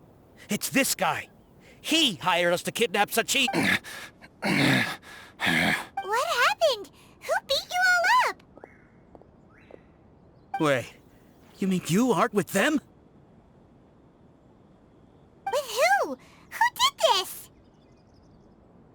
First there was this flying brat. Didn't bother asking any questions, just started throwing punches. After that, some guy wearing green came along and interrogated us for a bit. I've got the confirmation I needed. This is the one who masterminded this whole plot. Jawani, Sachin's son. If you have any questions for him, now's your chance to ask them. When you're done, I'm arresting them all and taking them back to the Academia for further interrogation. So why did you hire people to kidnap Sachin? What do you think? 20 years ago, he upped and left to go and live a carefree life, not giving a second thought for my welfare. As if that's not bad enough already, he went and put his entire fortune in the care of the Academia, along with a contract saying that one day he'd pass it all on to a genius he admired. That's my inheritance. By rights. You expect me to sit back and watch it go to someone else? If he won't give me what's mine, I'll just have to take it from him. Of course! Didn't he say he would be here somewhere, watching the championship from the shadows? So, I figured I'd get some people to nab him. Then I make him change the contract. And if the Academia doesn't agree to hand over the goods, I make him publicly announce that I'm his chosen genius. No, the old fart knows how to stay hidden. I'll give him that. He's probably cooped up somewhere watching all this go on and laughing to himself. I already thought he'd gone mad 20 years ago. And who knows what a madman's truly capable of. Diadem of Knowledge? You mean that thing he donated to the Academia? Well, I can tell you that it's very expensive. He sold a lot of assets to purchase it back in the day. Weird things started happening after he brought it home, too. For example, sometimes we'd hear a high-pitched voice coming from the storage room. Also, before donating it to the Academia, he once shut himself in that same storeroom and researched it non-stop for days. Something was already seriously wrong with him by that point. Nothing he did shocked me. What do you mean, something wrong with him? I only have a vague memory of it, since I was very young at the time. But I have the impression that he went out into the desert for research and didn't return for many years. When he finally did return, he was a changed person. He would mumble incomprehensibly and write essays day and night. I asked if I could see what he'd written, but he chased me out of the room. Later, He went out somewhere and took his written essays with him. When he got back, he signed his contract with the Academia. Part of me wonders whether he'd already stopped being my father by that point. Perhaps the man we called Sachin was a demon from the desert who was wearing his skin. Okay, you can stop now. You're creeping Paimon out. You can believe me or not. Doesn't matter to me. I told you all I know.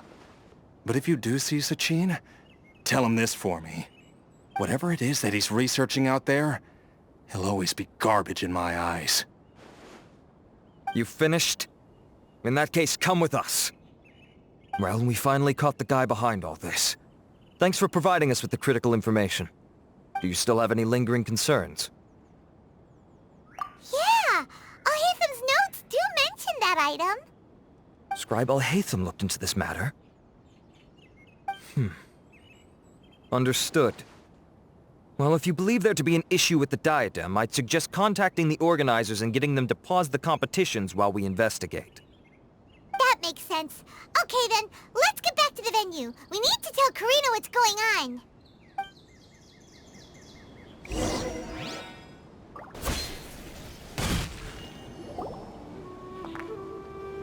Karina! You're finally back. Where have you been? I looked everywhere for you. The third round's already started. We were out capturing some bad guys who wanted to kidnap Sachin. But that's not important right now. We think there might be something wrong with the Diadem of Knowledge, and we'd like to investigate it. The diadem? That seems unlikely. The Diadem of Knowledge has been used in every extravaganza over the last 2 decades, always without incident. Why has this come up now? This is pretty serious. Let me think. Okay, here's the situation. The diadem is currently in Mount Ima Forest. We moved it there before the third round began. In the third round, contestants have to go into Mount Ima Forest, find the diadem, bring it back, and place it on the stand. The first person to do this gets 4 points. Considering how close the scores are between our contestants, whoever wins this round is very likely to be the winner of the whole competition. As such, I suspect competition to be very fierce. You might not make it in time. I'll mark the diadem's location for you. Please head there immediately. Let's hope nothing happens. All right, let's go! That's weird. The locator stopped working. Is the forest interfering with it? Ugh. Let's just go grab the diadem.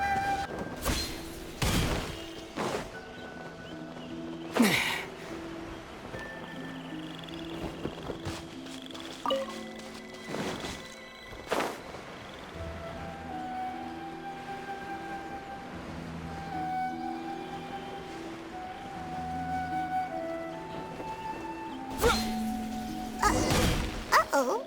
This place looks empty. Did someone already take it? Well, we might as well head back and see if anyone's turned it in.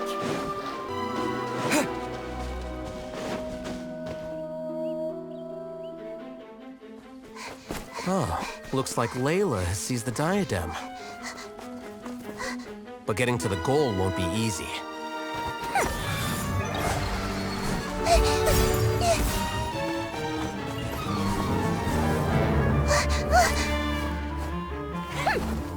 That guy enters the fray.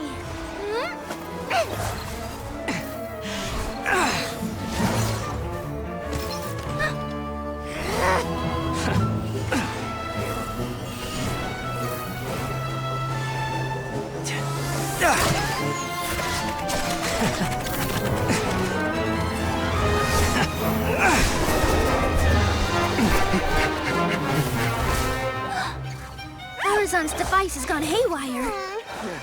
The competition is heating up. Oh. And here's Kaveh bringing up the rear.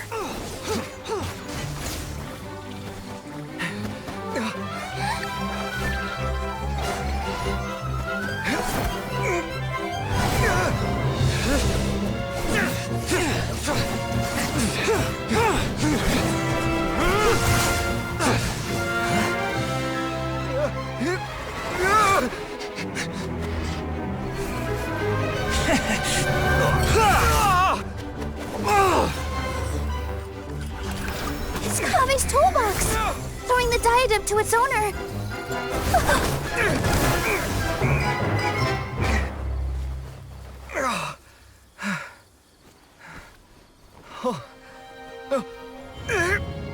Yes, that's right.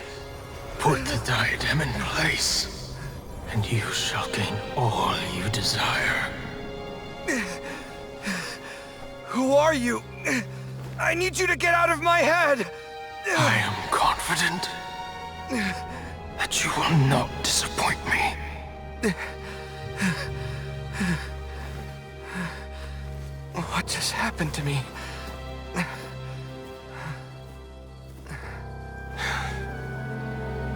Something's wrong.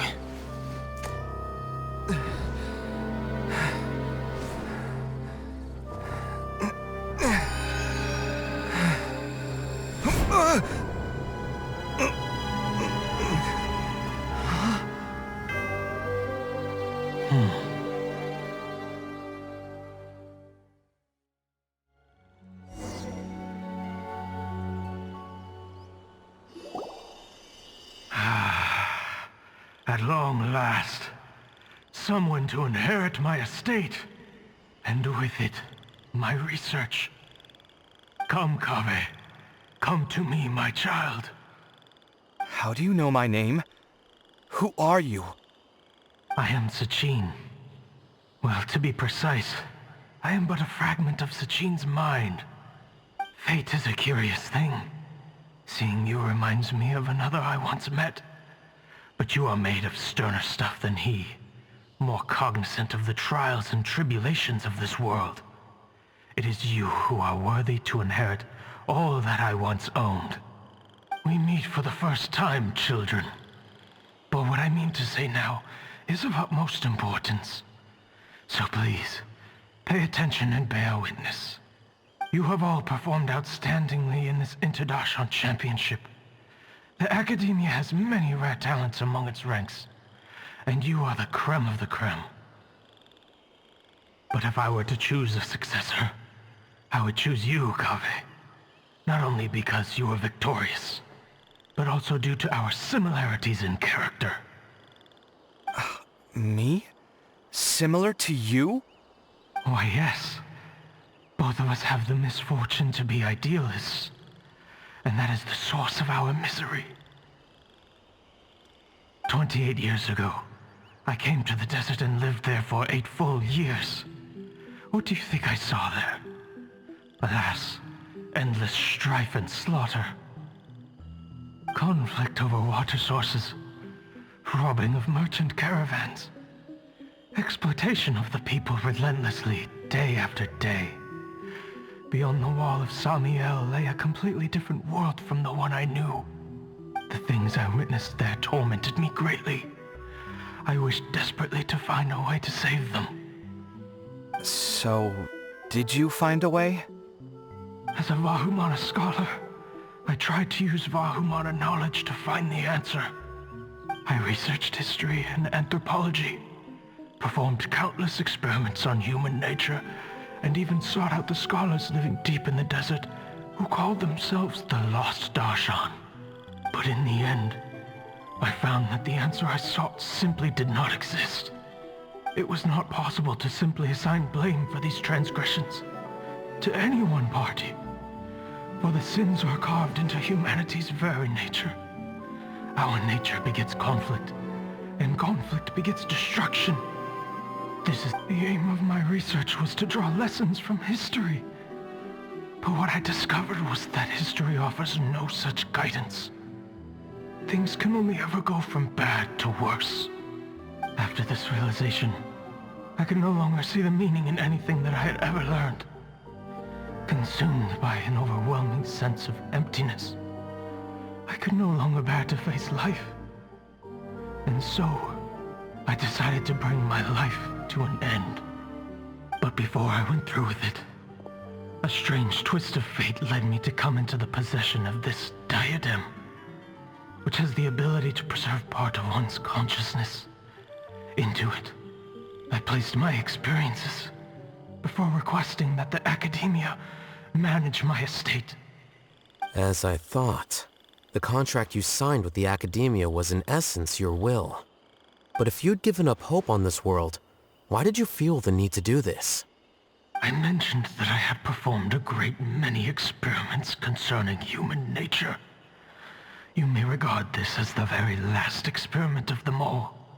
The Academia has no shortage of genius talents, nurturing the brightest minds of every generation. And so, with a handsome reward to draw out the worthiest of individuals, my hope was that one day, I would find one who could untangle the mystery of human nature once and for all. I see.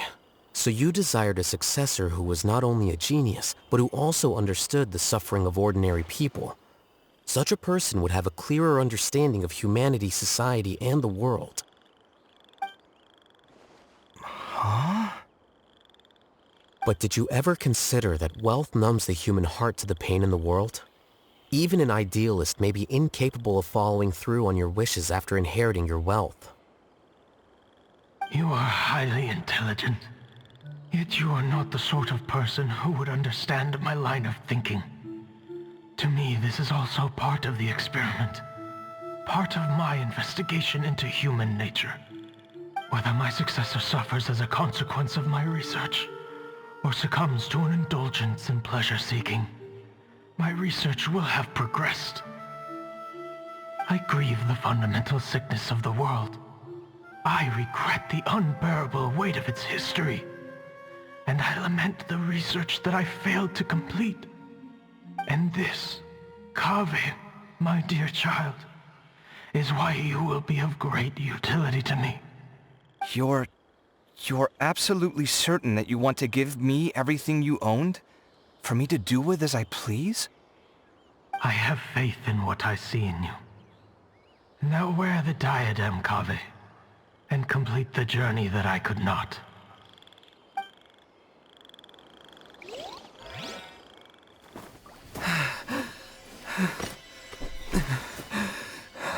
Will the verdict I reached cause you suffering?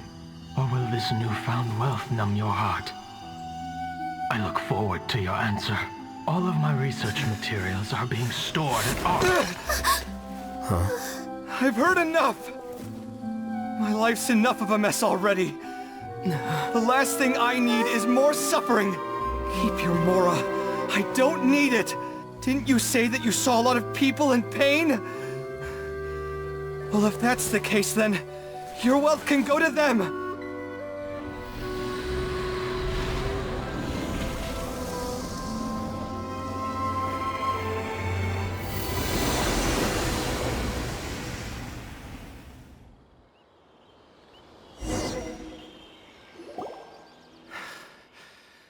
I guess that'll be the end of that. Kaveh. Are you all right? Any physical discomfort? I'm fine. Thanks, Tighnari. Don't worry about me. Don't push yourself too hard. Kaveh. Kaveh may have broken the diadem, but he successfully completed the task prior to that.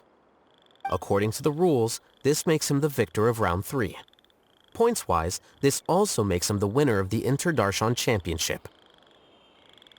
As the champion and Sachin's personally designated successor, Kaveh has obtained the rights to inherit the entirety of his estate. For the avoidance of doubt, can you confirm that it is your intention to donate all of Sachin's wealth? Like I said, he thought that the world is a bad place. Well then, let's use what he left behind to change it for the better. Rejecting the world will achieve nothing.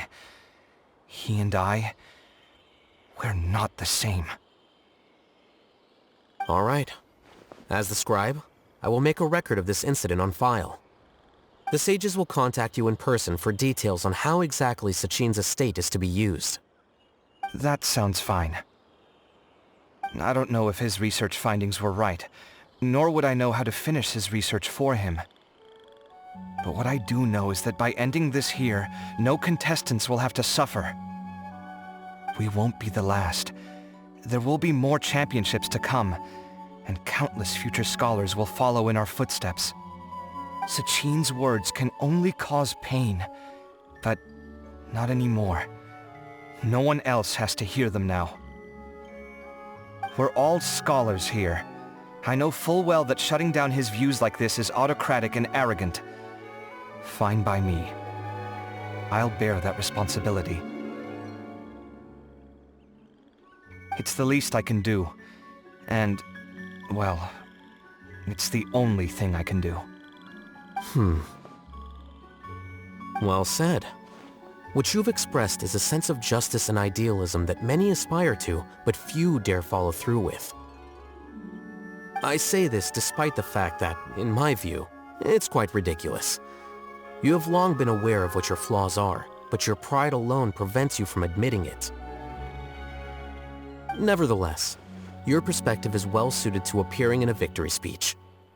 Contestant Kaveh, on behalf of the organizing committee, it is my honor to congratulate you on your victory. What? Please. I don't need your insincere praise. Anyway, this isn't the time or place for debates. Keep your commentary focused on the competition, not my views. Congratulations, Kaveh. Also, you'll need to prepare for the award ceremony. Looks like the ceremony will be held at the main venue. Let's head over and check it out!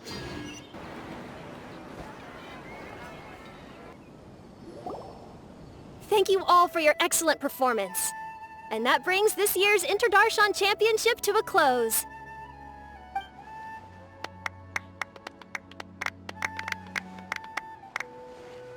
Finally, it gives me great pleasure to invite our champion, Kaveh, to the stage to receive his award.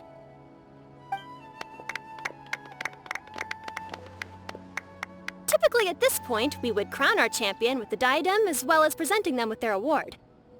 However, we have just received word that Kaveh has inherited Sachin's estate and made the decision to donate it all to charitable causes. Sachin's estate is getting donated? So much, Mora. And he gave it all up?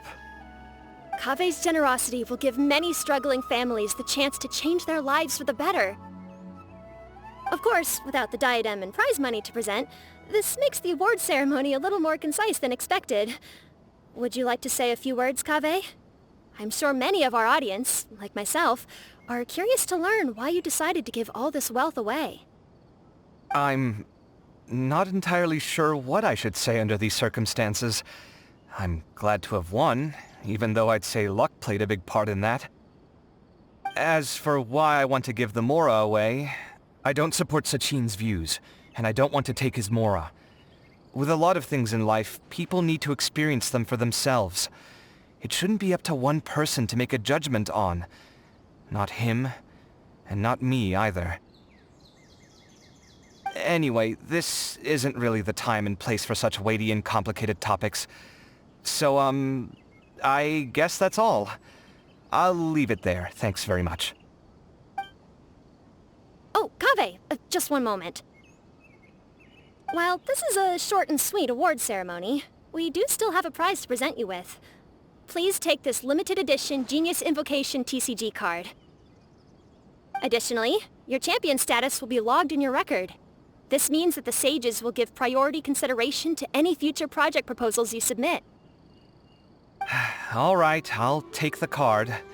But as for project proposals, forget it. In that case, I declare the award ceremony over. Let's give our champion Kaveh one last big round of applause.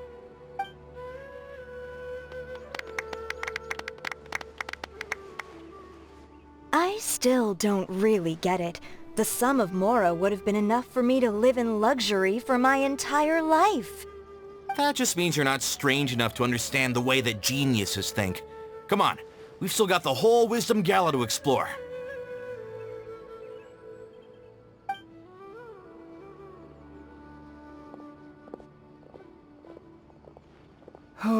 Glad that's over. I think I'm quite good at giving speeches, but this one was just so tiring. Do you mean that you're still exhausted from the competition? Honestly, you don't look happy at all, but whatever else happened, you're the champion, you know? Don't you think you should be proud of that? I suppose... Oh, wait. Sino said he wanted the card, didn't he? And now I have it, right here. So you're gonna give it to him? But if it's a rare one, you should be able to make a tidy sum of more off it. Why would I do that? It's of no use to me whatsoever. I may as well just give it to him. Could you pass it on to him for me when you next see him? Whoa! This is a super big deal! You should do it yourself! Come on, let's go find Sino.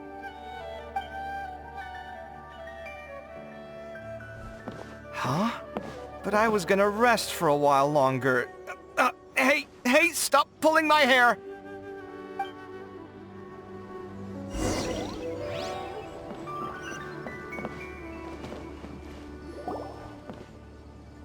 What you looking at, Sino? I'm still thinking about the Sachin issue. What brings you here? Well, they gave me this limited edition Genius Invocation card, and I figured you'd have more use for it than I. But it's a limited edition. Are you sure you want to give it to me? What else would I do with it? I have no use for it.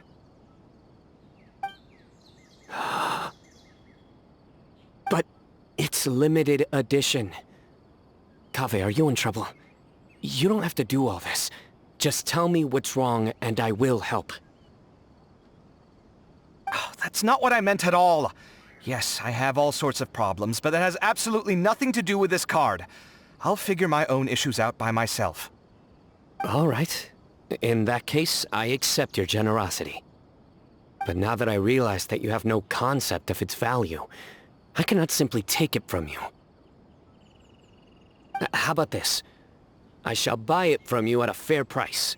Namely, the price that the previous limited edition card sold for. Oh, come on. It's just one card. How much could it really be worth? 1 million more at the very least. Huh? How much? 1 million more? If you feel that's too low, I can go a little higher. 1 million mora for a card? But you already have a whole bunch of these, shiny ones, don't you? I saw your deck last time we played. Not every card is this valuable, and some cards are exquisitely designed, but not rare. Huh. Well, I guess they must pay you plenty to be General Mahamatra if you're splashing out on things like this. But really, it's fine. I'd feel bad taking mora from a friend. Don't feel bad. I save a lot. I can spare the mora for this card. You don't spend all your savings on your hobbies, do you? You should watch that, you know. You definitely don't want to end up borrowing money in a moment of impulsivity. Living with debt is miserable. Sounds like you're speaking from personal experience. I guess you've been through a lot? I don't want to talk about it. In that case, maybe you're the one who should be listening to your advice. In any case, I, Sino, will take this precious card, and it shall join the deck of destiny. Kaveh, come with me in a few moments to collect the mora. Thanks to you, I have achieved my goal for participating in this tournament. All right, if you insist. Far be it from me to refuse your courtesy any further. Well, at least I'll be able to keep on top of my bills this month. Maybe I'll even have some left over. In fact, let me treat you all to a meal later. Bring Tainari and Kale, too. Well, this is what they call all's well that ends well. Paimon wonders how the other contestants are doing. Let's go check in with them, shall we? Since we're...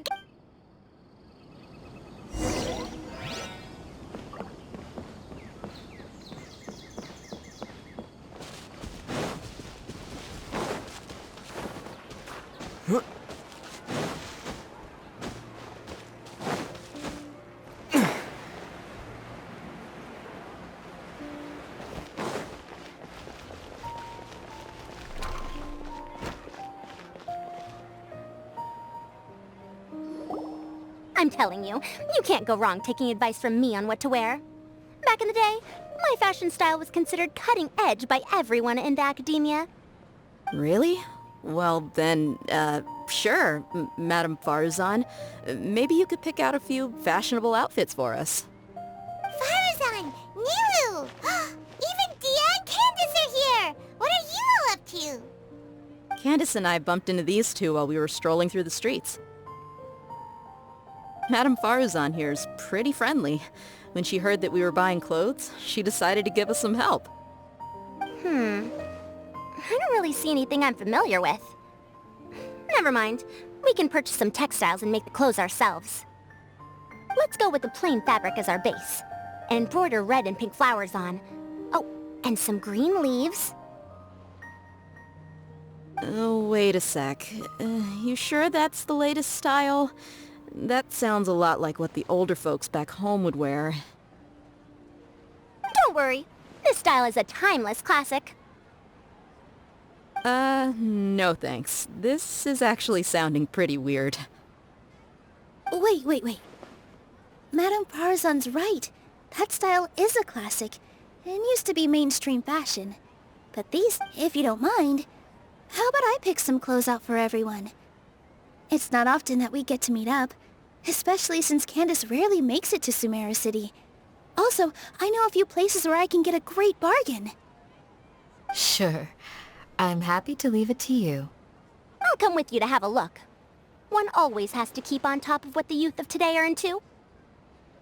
Madame Farazan? Come quick! She's over here! Who are you? We're new in the academia. We saw all the amazing things you did during the competition. Do you have any classes we could sign up for? Of course I do. And you're both very welcome to join. That's great! We can't wait. What's your area of research? Precision mechanics? I'm from Haravatat. Huh?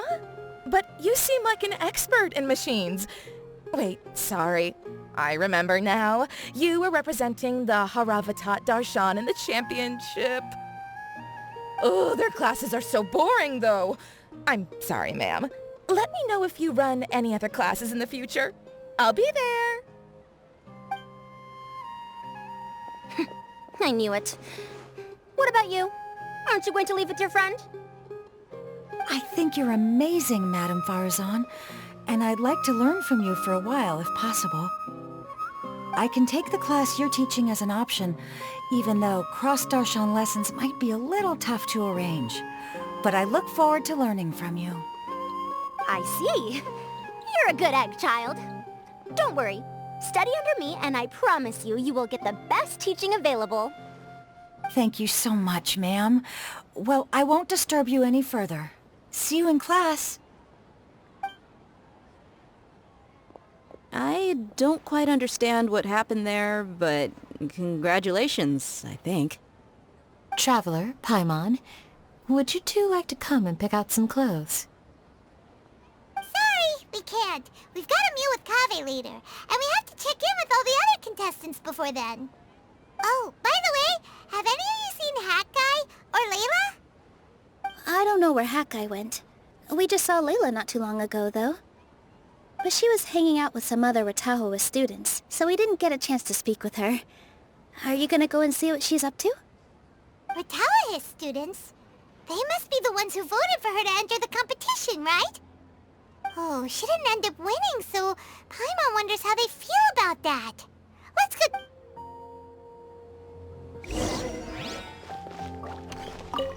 If you don't come to Sumeru City often, classic floral designs aren't a bad choice.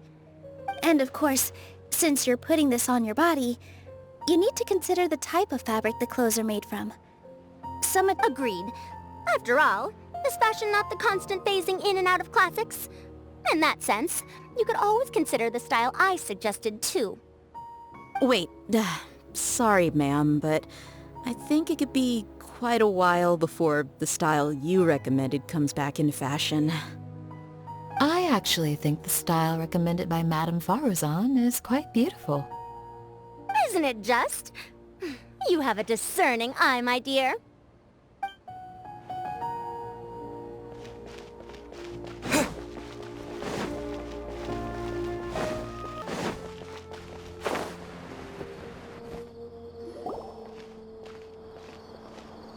I'm sorry, everyone. I could have done better in the third round. Oh, stop it. If you're going to beat yourself up after doing as well as you did, how bad does that make us look, huh? Heck, it's not like any of us had the guts to enter the championship. I didn't see the whole thing, but you were the only contestant who scored points in both the first 2 rounds, right?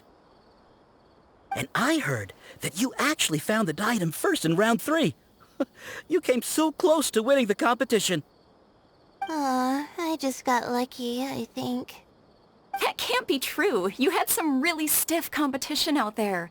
The renowned Tainari from Amorta, even Sino the General Mahamatra was there. Your Amate getting points off them is a huge achievement. The way I see it, people aren't exaggerating one bit with the nicknames they give you. You are a genuine genius. Aw, thanks a lot. But I really don't think I qualify as a genius. In the second round, for instance, I dozed off and somehow found myself beside the device when I came to. Ah, come on, don't be so hard on yourself. We've decided we're taking you out to celebrate and that's final. Let's go. Cheer up, Layla. The rest of today's all about you. Looks like things are going well for Layla. This is great. We haven't seen Hat Guy since the end of the competition. Oh well, it's almost mealtime. We'd better go meet up with Kaveh and Sino now.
Are you sure you have enough to cover this?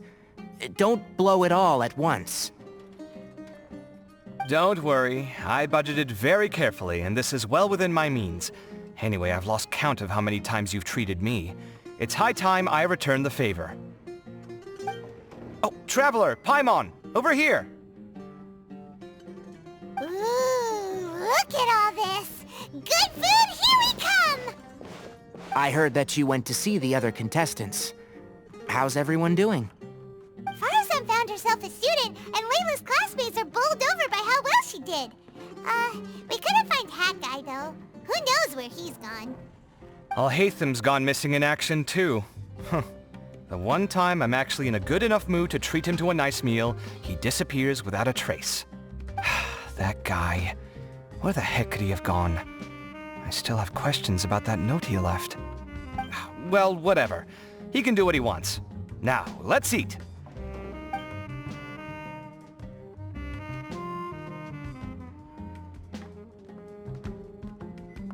You shocked me a little when you hurled the diadem to the ground.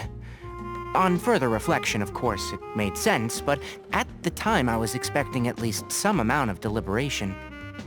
Sachin's voice started talking to me inside my head from the moment I picked it up.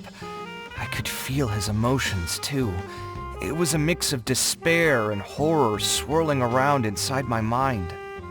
He bombarded me with his ideas relentlessly, like he was trying to brainwash me. It gave me a splitting headache that only got worse as he went on.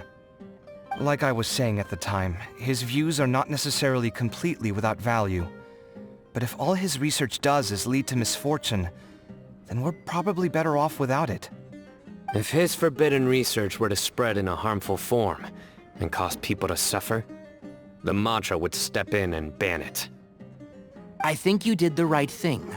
I suppose another way to approach it would have been to claim that you agreed to inherit his research, but give up the research as soon as you've inherited the wealth. But that wouldn't have been your style. I won't comment on his theories or experiments, but I don't believe that he was careless in his choice of candidate. He chose you. That means he knew what he was doing. Perhaps. I just think that if you accept someone else's things, you should honor their wishes. That's a good thing. It means that you have integrity. Thank you, oh my god, thank you. See, you get me, Kale. It's a good thing Alhacén isn't here right now. He'd be quick to explain why you're wrong. Seems like you always include him in the conversation, even when he isn't here. Yep. No dinner with Kave is complete without a few words about Alhacén. I sense that Alhacén has in fact been here with us all along. He's here? Where? Why didn't you tell me? He lives rent-free in each of our hearts.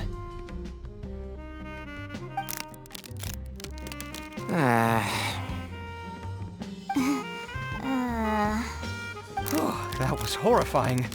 It literally sent chills down my spine. Good thing you didn't say that before we started eating. That would have killed the mood in a heartbeat. Alright, enough about Alhacén. Tighnari, did you achieve what you wanted out of the championship? I did. In the first round, in fact. Word of mouth proved very effective. I spoke to a handful of people, they told their friends, and so on. Now, a record number of people have signed up to attend the next lecture. Oh, are you free next month? You should come along. Maybe even say a few words. About what? I don't know the first thing about anything Amorta-related. Just play to your strengths. For instance, you could talk about the distinguishing features of rainforest architecture, or ask everyone not to chop down too many trees the next time they're building a house. Oh, well, that's no problem. Sure, I'll make time. Has everyone had enough to eat? I can order more if anyone's still hungry. I'm full. Thanks. I'm super full, too. If only we could eat like this every day. Yeah, we should do this more often. Work will always be there, but seeing friends is important too. This is a good restaurant. Let's definitely come here again. Sounds good. We should pick a few other places as backup options, though. There are other good places around here, too? Oh, and don't forget to invite us if you go. There's nothing we love more than good food. Kave, do you have plans after this? I was thinking of maybe going to the academia for some alone time. Nothing set in stone, though. Why do you ask? Since everyone is free, why don't we play a few matches of Genius Invocation TCG? Eager to show off your new limited edition card, are you? Not to show off. This is my way of thanking you for your help. Only my best friend will have the honor of seeing this card's debut play. Alright, sure. I didn't bring my deck with me though, so I'll need to borrow one. Actually, Master, I made a new one a few days back. Don't tell me you've been spending all your study hours playing cards. Come on, no need to be so stern. They do say that your innate interests are your best teacher, don't they?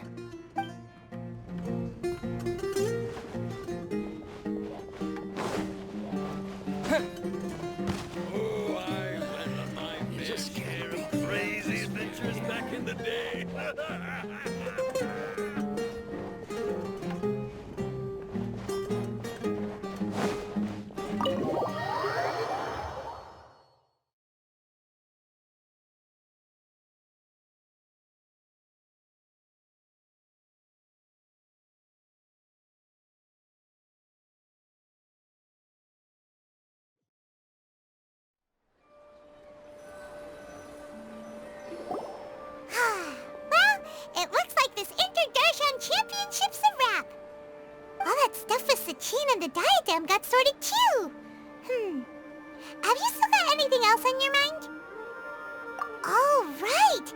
Yeah, Sachin said that he placed his research materials at somewhere beginning with but Kaveh smashed the diadem of knowledge before he could finish.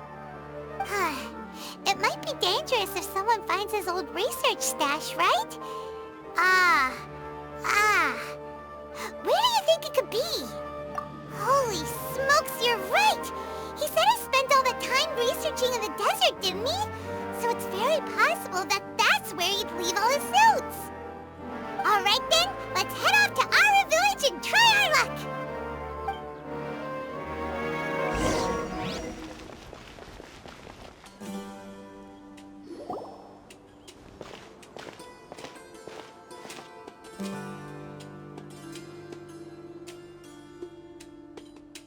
Didn't expect to run into you here. Oh, hey, Thumb. What are you doing here? And what are you reading? Are those? Sachin's notes? Yes. I came across his profile while I was organizing some documents and became interested in his research. If it wasn't for that, I never would have agreed to being a commentator. I had a hunch after seeing the fragment of his mind, and sure enough, I came here and found his research. Wait! So, you've read it already? Are you alright? How do you feel? I think you may have misunderstood something. The reason Sachin chose that architect to inherit his research was that only he could really empathize with both the calamity and the humanity that these notes seek to convey. Only one who resonates with these sentiments would suffer and begin to think of history as bleak, the present as perplexing, and the future as pessimistic. Empathy is a double-edged sword. Clearly, I am not the same sort of person as Sachin was. Empaths have many friends, and their wide social circle comes with certain societal advantages. But this also makes it hard for them to achieve their goals. Why's that? All important things in life involve other people. As such, it's extremely difficult to live a life that causes no harm whatsoever to others. If you really want to achieve your goals, you have to be prepared to make enemies along the way. Not everyone can deal with that reality. And that reality is like the material here. Objective, heavy, negative. But, at the end of the day, for all these experiment results and conclusions, it's just one person's perspective. Sachin's. So, what are your thoughts now that you've read it? As a scholar, Sachin was without a doubt a genius. He laid the blame for the darkness in the world squarely on humanity, experimented extensively with reliable results, and drew logical conclusions. In that sense, one might say his views were correct. So, people are bad? And things can only ever get worse? All of that's true? That is not a question for me to answer. Someone else will arrive shortly. You can ask them instead. All I will say is that the world is not built on correctness alone. Sometimes, being correct means nothing at all. Lofty ideals may provide no defense at all against nihilism, but perhaps little decisions can. By their own choice, the idealist seeks to bring happiness to all while denying themselves the same. Thus, they shall never reach even the borders of truth until they wipe away the ignorance that blinds them. I've never been able to agree with certain philosophies. Even Sachin himself struggled to comprehend the notion of sacrificing oneself for the greater good. But sadly, all viewpoints will find their supporters, and the way we see the world largely decides our fates. Alright then, I got what I came for. These research materials are yours to look after.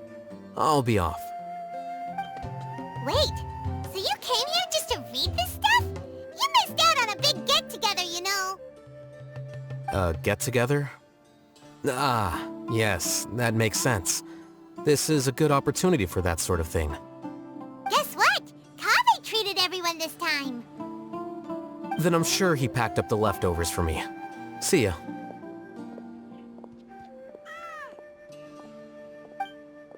And research? He said that someone else would answer our questions. Who do you think that'll be?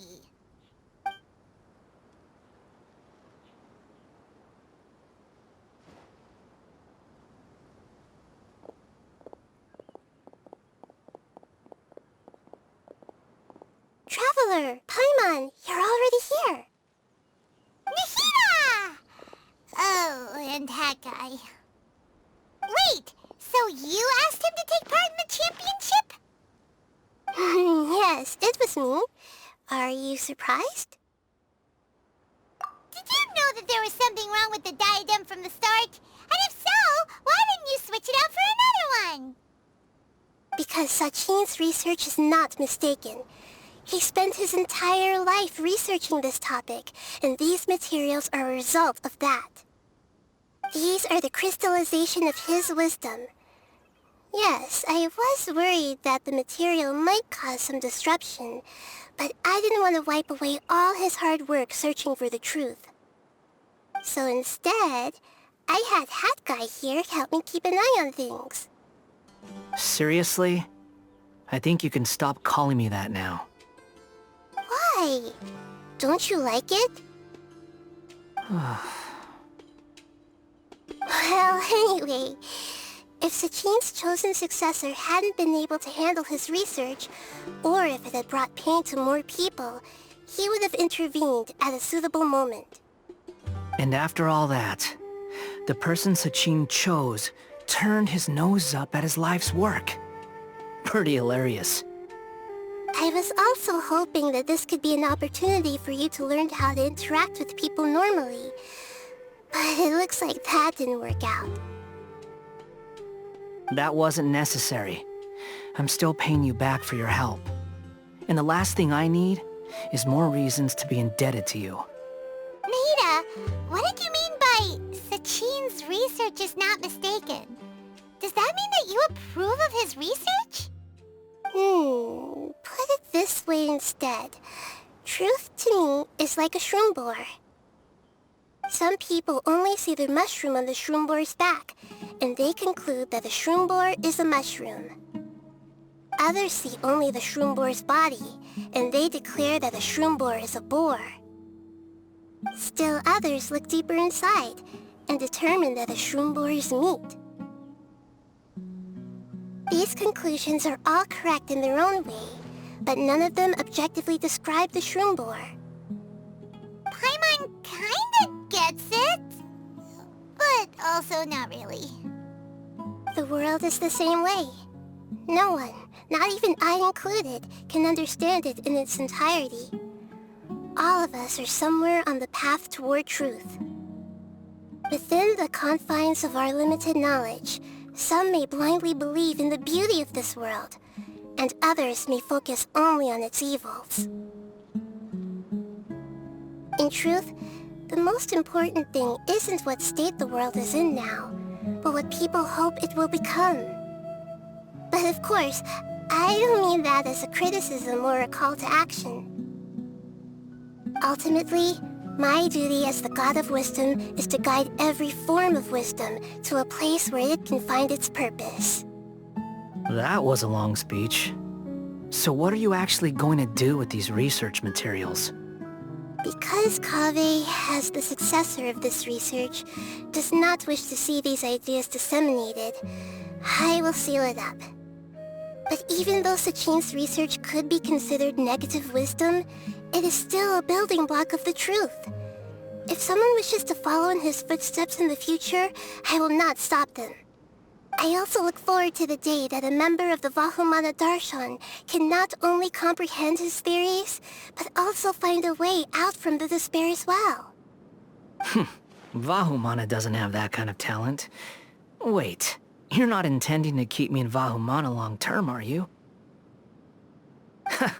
I don't remember signing up to become a scholar. Don't you think I'm useful enough to you as a prisoner? Oh boy, here we go again. You think so? Well, to that, I would say that in Sumeru, even prisoners have a right to an education. I hope that your studies in Vahumana will help you deal with your own fate, and learn how best to settle old debts from your past. I will review your final thesis myself. I'm expecting great things from you, Mr. Hat Guy.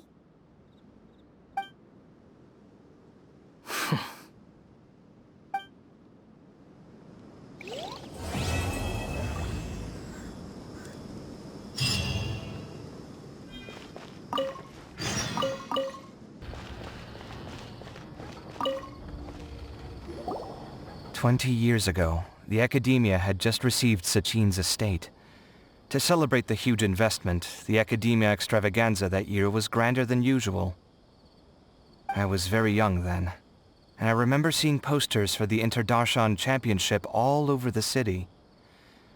I couldn't help but mention it to my... So he said, "Why don't I win it, so I can let you play with it for a few days?"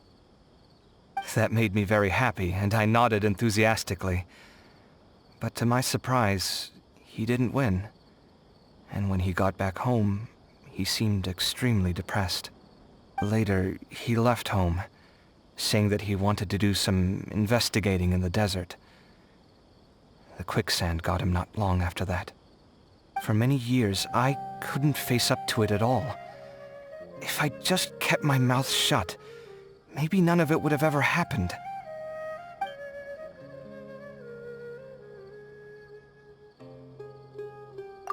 Wait, so the person we came across in our investigation, who went into the desert 20 years ago, it was...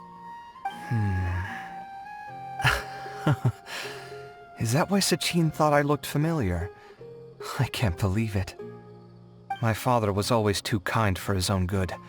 Sachin's research would have saddened him greatly. He must have gone into the desert when he heard about it to find those who were still suffering. It all makes sense now. I've tried telling myself so many times over the years that maybe his sudden depression wasn't because he didn't win the competition. Maybe something else was going on that I wasn't aware of. But it... Oh, Kaveh. Don't worry. I destroyed the diadem. There will never be another tragedy like this again. Never again.